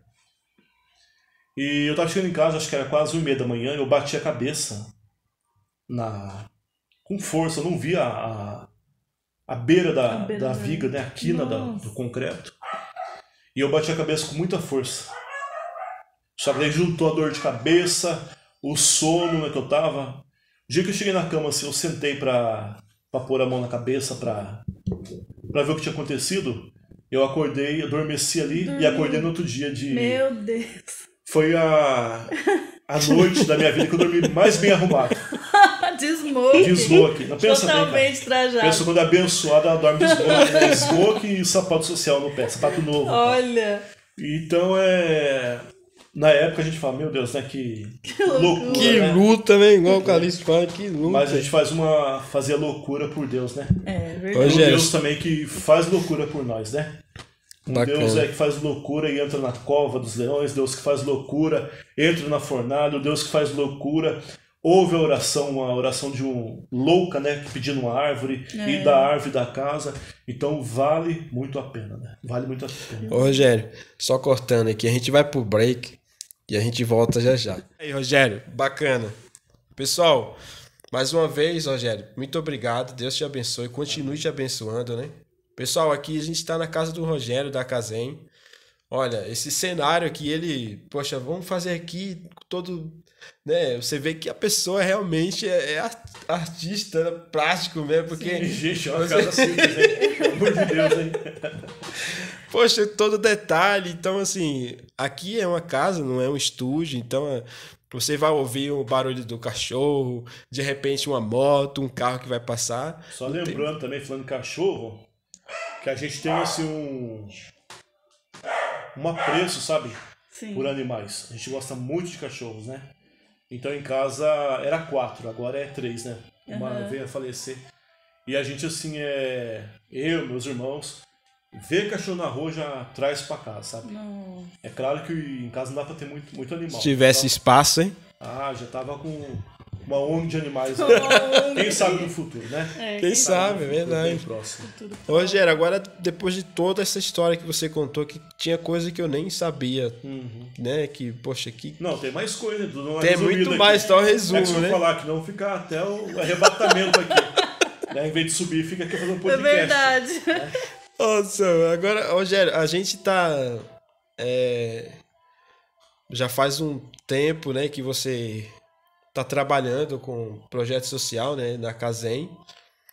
Rogério da Casem, né, porque ele trabalha, você que cuida ali da Casem. Conta pra gente. Eles pegaram assim, acho que associaram o nome, né? Sim. Porque a Casem, na verdade, como eu falei aqui no início da conversa, se você for ver bem, a Casem não é agora o espaço físico, né? A Casem somos nós. Então como que eu falo assim, esse projeto já existia lá atrás, e acho que começou com a minha mãe, com meu pai, quando eles se propuseram a fazer o trabalho com as crianças, o trabalho com a assistente social, minha mãe era uma Dorcas. Então eu acho que isso aí formou em nós um caráter, sabe? Sim. De ajudar as pessoas, né? A gente teve exemplo dentro de casa e a gente quis dar continuidade nisso. Aí surgiu a Casem, né, Claudiano? E o que mais interessante, como é que Deus é perfeito, né? As coisas que de repente aconteceu lá atrás, no início, hoje vocês estão mexendo, trabalhando com isso e aperfeiçoando, né? Você falou que a sua mãe trabalhou com essa... Com a Dorcas. Aí, depois você teve um momento que você foi trabalhar com as rosas, né? Que hoje você faz uma decoração. Isso, é verdade. Você faz uma decoração hoje, poxa, então quer dizer, você vê a perfeição como é que é. Deus inclusive, a gente já teve assim, a honra, né, o prazer de ajudar muita gente, né, em casamentos, né? Sim. Se eu não me engano, acho casamentos, que mesa de bolo. Eu já decorei vários eventos para cantores. Ali na igreja você que fazia tudo, né? Essa questão de casamento, quando tinha, a maioria. Eu e minha irmã, Silvia. Sim. Teve um evento uma vez que foi a Eixla cantar, né? E eles queriam uma decoração pro palco dela, né? Pro evento a gente fez. E foi isso aí, Cláudia, né? Você tem razão, foi na parte das flores. Então a gente vê assim que tudo que nós passamos de bom ou de ruim, a gente soube tirar proveito da situação. Verdade. Né? Então, às vezes, reclamar não vai resolver, murmurar não vai resolver. Aprenda com aquilo. Às vezes é uma prova tão difícil, mas é a prova que vai te dar bagagem, vai te dar conhecimento, né? Para no futuro você ser abençoado. E foi isso mesmo, a parte das flores. Aí, Rogério, conta pra gente aí um pouco da Casem, resumido, né? Que a gente tá já estourando o tempo aqui. Como começou, como é que você se envolveu nisso e hoje, né? Então, a Casem foi assim um sonho do pastor José Joaquinino. Aí o pastor José Joaquinino, no começo, a Casem, o espaço ali era cultos, né? Fazia como se fosse uma igreja. Sim. E o pastor Lino me chamou e falou: olha, irmão Rogério, eu tinha vontade de fazer assim, um projeto que não fosse voltado à religião, né? Eu queria fazer o bem para a comunidade, com a parte de cursos para a comunidade, cursos, parte esportiva, né? E várias outras atividades. Aí ele me chamou várias outras pessoas para participarem do início. Em 2009, a gente começou a trabalhar na Casem, parceria com o pastor Lino, e a Casem era ligada à igreja Ministério de Taubaté. O Ministério de Taubaté que arcava com as despesas, né? Que a Casem tem despesas, né? Sim. Então tem despesa do prédio, tem despesas com água, com luz e com outra documentação e outras coisas que uma entidade tem que ter. Documentação, muita coisa envolvida. E então essa despesa era feita pela igreja. Então, de 2009 até 2011, mais ou menos, a Casem ela tinha cursos de alfabetização para adultos e cursos em parceria com o Senar. Como se fosse um SESC, um Senai, só que um Senar ele trabalha com a parte rural. Então esse sindicato ruralista mandava para nós professores que davam aula de aprender a fazer massa com banana verde, sabe? Aquelas massas para a saúde da pessoa. Ensinava a fazer cursos com fibras de bananeira. As mulheres iam no mato, cortavam a bananeira, fazia fibra, secava e dali confeccionava chapéu, chinelo, fazia abajur, era muita coisa. Então era essa linhagem a Casem. E a gente também tinha um projeto de dança com as crianças. Vocês chegaram a ver a criança dançando música árabe, né, africana. Sim. Então foi assim, um sucesso o trabalho. E a partir de 2012, a gente começou a investir na parte esportiva. né, na parte esportiva da Casem. Só que em 2012, o pastor Lino ele teve um problema de saúde, né? E ele achou melhor assim se ausentar um pouco para cuidar da saúde. Então o pastor Lino ele foi jubilado da igreja, a igreja do Ministério Taubaté em Mogi de Melo. E com a saída do pastor Lino dessa igreja, onde ele era o pastor, o novo pastor assumiu a igreja. E assim que esse pastor assumiu, ele achou assim, por bem não ter a Casem vinculada à igreja. Né? Então a Casem foi totalmente desvinculada da Assembleia de Deus Ministério Taubaté. Uhum. E automaticamente desvinculando a igreja, não tinha mais a renda financeira para cobrir os custos, né, que a Casem necessitava. Aí então por uns meses assim a gente ficou fazendo um trabalho assim entre a minha família e a família do pastor Lino para prover os meios para pagar as despesas. Mas assim, depois de uns meses o pastor Lino conversou com a gente, né, os filhos dele, falando que eles não poderiam mais continuar, que não tinham mais assim, interesse de continuar fazendo parte da diretoria, e também não poderiam mais contribuir financeiramente para que a Casem pudesse continuar se mantendo financeiramente e com as portas abertas. Só que em 2012, final de 2012, né, para 2013, nós já estávamos assim com a Casem bem avançada. Entendeu? Nós já estávamos assim com um trabalho de vento em polpa, né? Uhum. Já estávamos com as artes marciais. A Casem hoje ela conta com taekwondo, jiu-jitsu, muay thai, judô. Tínhamos capoeira na época, hapkido, kung fu, já teve na Casem, balé, jazz, aula de música, aula de violão, aula de teclado, cursos de inglês, nós tivemos uma época, espanhol, alfabetização para adultos. Então estava assim, muito grande o trabalho, né? Muito grande. E não dava mais para voltar atrás, não dava mais para parar com aquilo, né? Então, conversando com a minha mãe, com meus irmãos, a Silvia, o Cleiton, a Karina, meu pai, todo mundo que estava envolvido, nós resolvemos então assumir a Casem, sabe? Assim, assumir completamente a parte financeira. Então a Casem hoje, ela não tem renda financeira de prefeitura, renda financeira de governo do estado, governo federal, de verba política a gente não tem, nunca tivemos. O que nós temos aqui é esse valor que a minha família faz, né, juntamente aqui para pagar as despesas. Uma espécie de vaquinha, né? Como se fosse uma vaquinha, né? É a nossa família que banca toda a despesa. E o que precisa acrescentar na viagem das crianças, melhorias no prédio, compra de equipamentos, o que precisa fazer a mais, a gente faz bingos beneficentes, rodadas de pizza, festas beneficentes nas ruas, festas... Os bingos parou por causa da pandemia, né? Ou voltou já? Não, ele voltou, mas aí eu tive um acidente, né? Ah, sim. Eu tive um acidente, eu tive que parar um pouco. Tem momentos que tem que cuidar da saúde, né? Sim. Se você não estiver bem na saúde, você vai dar continuidade como? Verdade. Como você vai cuidar dos outros, né? Se você não estiver bem, né? Não tem como. Então a gente complementa a renda com eventos beneficentes. E nesses eventos a gente já conseguiu comprar passagem para as crianças participarem de campeonatos na Argentina 3 vezes. Os alunos já estiveram 2 vezes no Chile, 1 vez no Peru, entendeu? A gente conseguiu graças a esses trabalhos. Se eu falar para vocês assim, é fácil, não é. Não é fácil.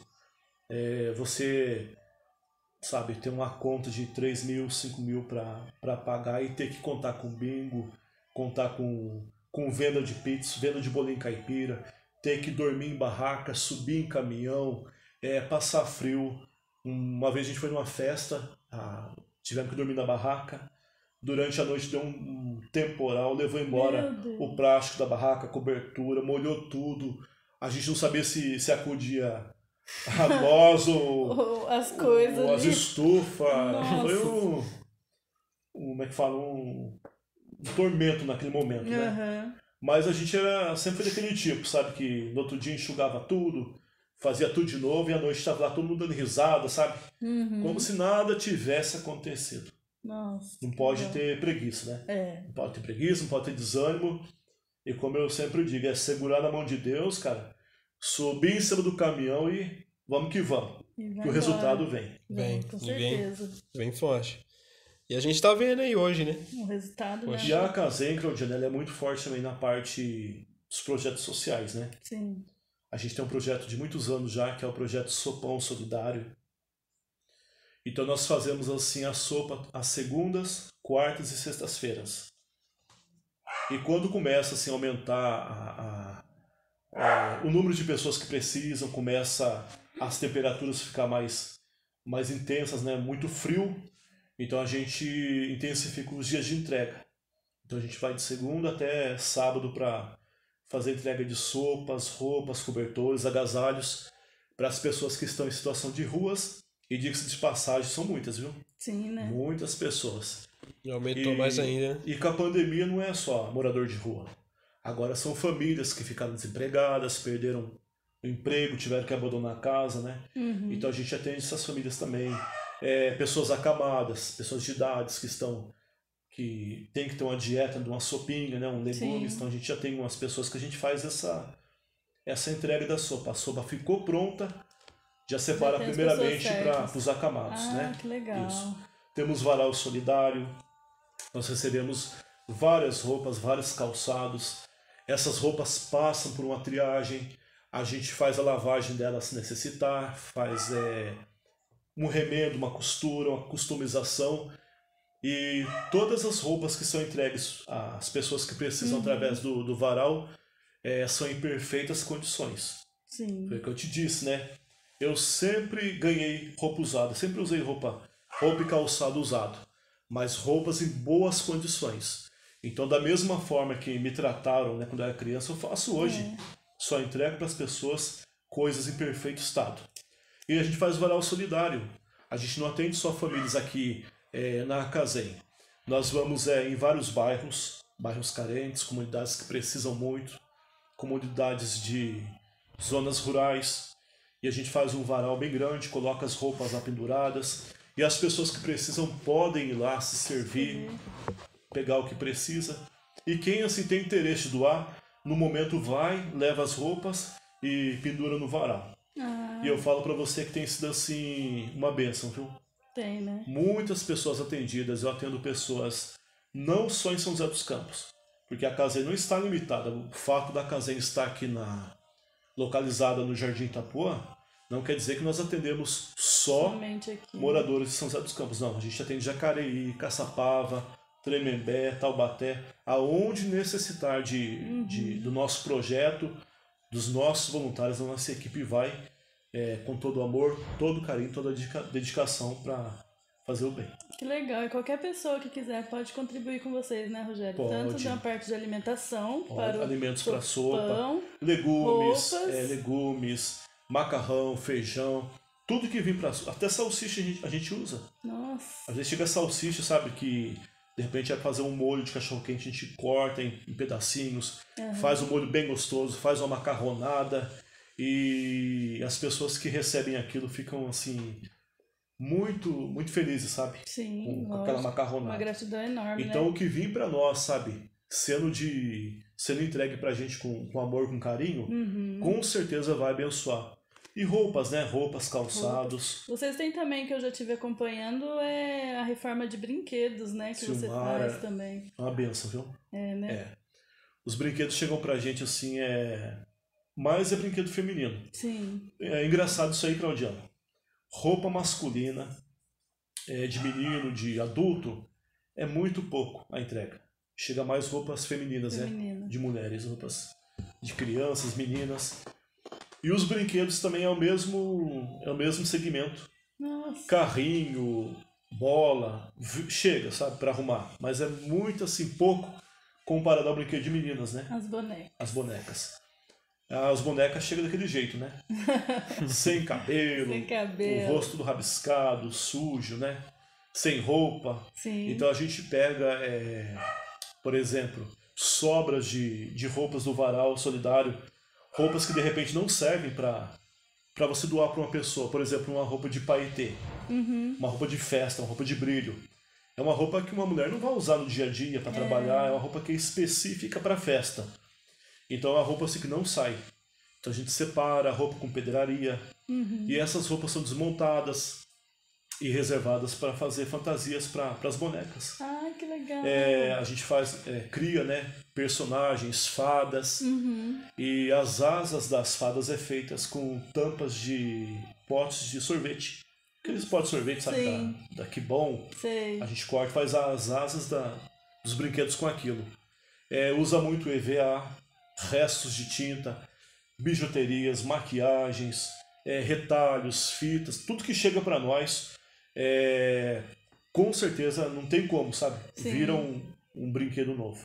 Então aí chega o dia de Natal, a gente entrega no Natal, a gente faz ação social no Dia das Crianças. Às vezes tem criança que não tem brinquedo, você vai fazer uma visita, levar um alimento.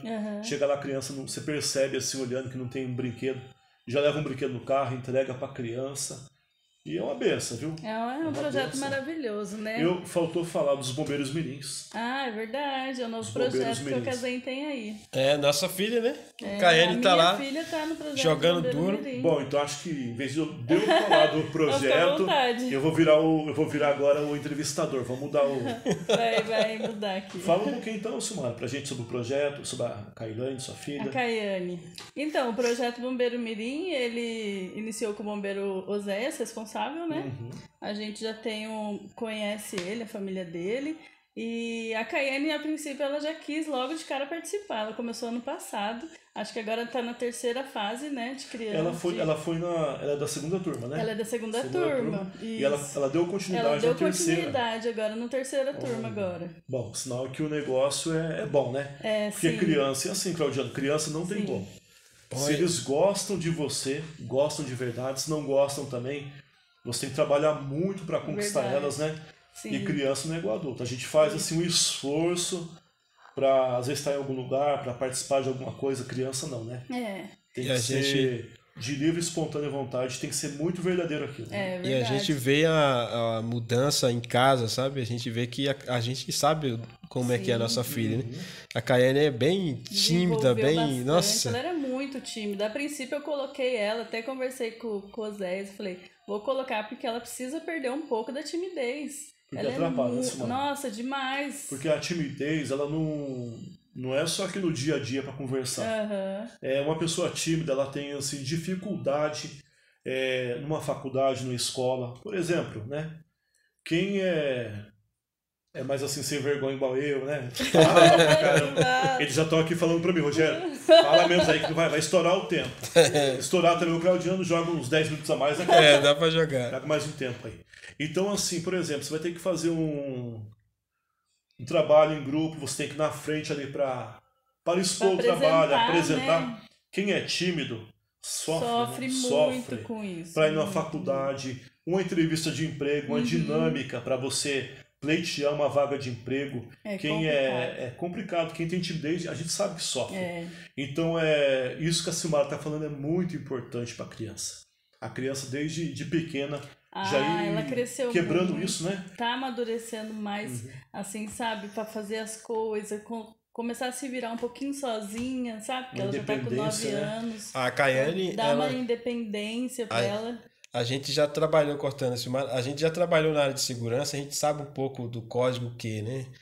E ele estava estudando esse código Q lá e tal, e ela falando pra gente, ela guardou um monte de coisa e perguntando. Ela tudinho. Ela estudou em casa, decorou tudo e ela falava tudinho pra mim. O Osés comenta, sabe? A gente não fala assim com os pais no seu caso. Sim. Porque eu acho que é legal assim, o pai descobrir, né?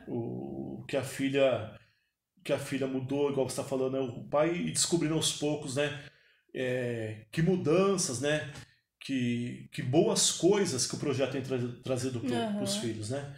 E o Zé fala muito bem da Caiane, né? Do desenvolvimento dela. e principalmente dessa parte que você comentou, que ela é muito dedicada, muito esforçada e tem se destacado, né? Sim. Então eu tenho certeza que essa timidez dela, você falou que já está né, sendo eliminada aos poucos, né? Sim. E juntamente com essa parte dela essa facilidade que ela tem de aprender, Sim. né? Eu só tenho a agradecer mesmo o projeto, a todos os responsáveis aí que estão na frente dele, porque até a minha insegurança ano passado, quando eles foram viajar, né? Eu falei, nossa, ela vai sozinha, ela não sabe fazer isso, não sabe fazer aquilo. Gente, mas foi tão bom pra ela, que eu falei, não, deixa ela aí. Daí a Damares falou assim, ela ficou tranquila, deu tudo certo. E ela gostou e agora ela quer ir de novo, porque vai ter de novo. Silmara, eu acho que o diferencial aqui no projeto primeiramente o Oséias, né? Que ele é uma pessoa muito, muito dedicada. Ele não tem rotina com ele. Não tem rotina no curso. É totalmente assim diferente. Cada nova turma que vai entrando, ele tá com a cabeça assim, sabe, já pensando o que vai fazer. Ele é muito criativo, né? Ele não deixa, sabe, a rotina cair no curso. Ficar a mesma coisa. Não. E então ele como cabeça do curso, ele é muito responsável, muito carinhoso com as crianças e principalmente ele é assim muito cauteloso na escolha dos monitores, das pessoas que vão estar ali trabalhando juntamente com ele. Sim. Né? Então o Osés é pai, ele tem uma filha. Então jamais ele colocaria para trabalhar no projeto, para cuidar da sua filha, alguém que de repente não cuidaria bem da filha dele, que a filha dele está no meio também. É verdade. Né? Então o que não serve para a filha do Oséias, ele não oferece para sua filha. Pessoas que não servem para cuidar da filha dele, não servem para cuidar da sua filha e nem de filho dos outros. Ele tem esse cuidado. Então os monitores são muito bem instruídos, eles assim são cuidadosos, cautelosos com as crianças. Durante lá o acampamento, esse acampamento é muito esperado por todos. Eles ficaram a noite inteira fazendo revezamento no quarto das meninas, fora, sabe, nos espaços assim que de repente poderiam oferecer risco para as crianças. Sim. Então você vê assim que as crianças do projeto, eu falei esses dias aí para os pais, as crianças são mais bem tratadas, eu acho, do que na própria casa. É verdade. É alguém assim tomando conta da parte de medicamento das crianças, né? Cuidando da alimentação, desde o cardápio, da escolha dos alimentos, eles querem saber, eles fazem assim uma votação, o que seu filho gosta de comer, qual o suco que é a preferência dele. Eles têm esse cuidado. E eu fico feliz de verdade, sabe, da Caiane ter encontrado o lugar dela aqui na casinha juntamente conosco, viu? Ela tá super feliz. E esse projeto, os outros projetos que a casinha oferece, são projetos excelentes. Nosso sobrinho lá, campeão, né? O Vinícius. Meu sobrinho Vinícius, campeão. Medalha de prata, gente. Vinícius, cara. Sem comentário. Vinícius, o Thiago, o Gabriel, outros alunos do Rapkido, eles estiveram acho que em mês de novembro, né? Sim, 21, 22 de novembro, no Rio de Janeiro. E eu falo pro seu, eu ficava assim, muito orgulhoso na arquibancada.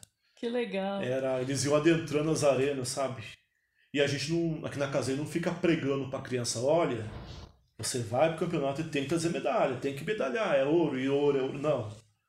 Eu falo para eles, olha, só de vocês ter trabalhado, que fizeram muito bingo, para pagar passagem, pagar a federação, pagar o hotel, foi através de bingos, não teve patrocínio de ninguém, sabe? Sim. A gente correu atrás para conter esses gastos, né, para poder garantir para a criançada um hotel bom. Foi um hotel maravilhoso que nós dormimos, viajaram no ônibus muito confortável, tiveram alimentação lá no espaço, então foi muito bom.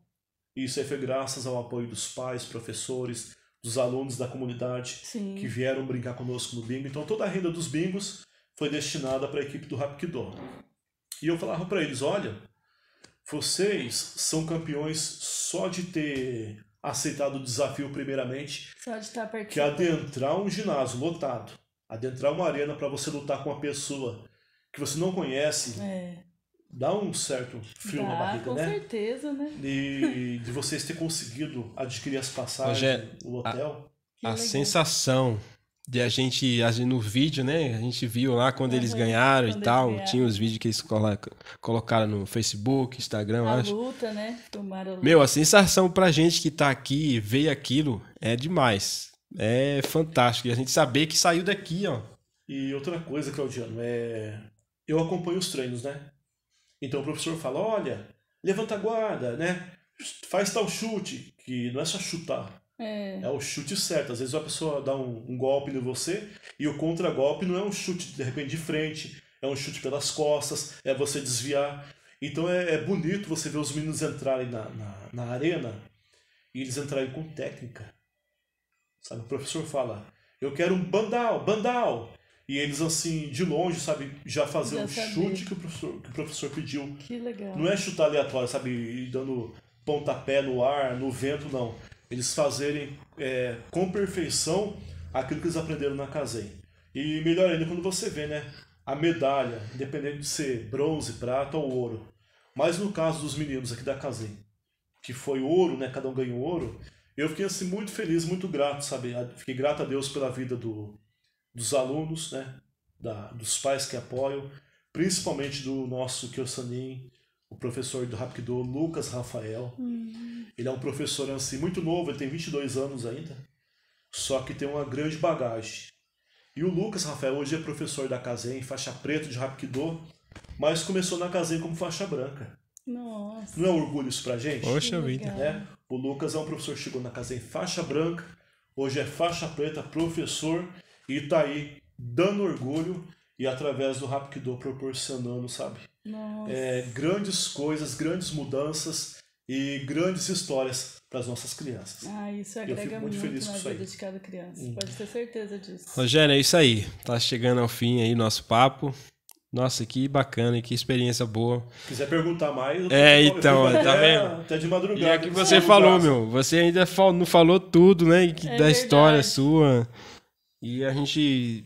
O tempo é escasso, né? A gente não temos mais tempos. Temos que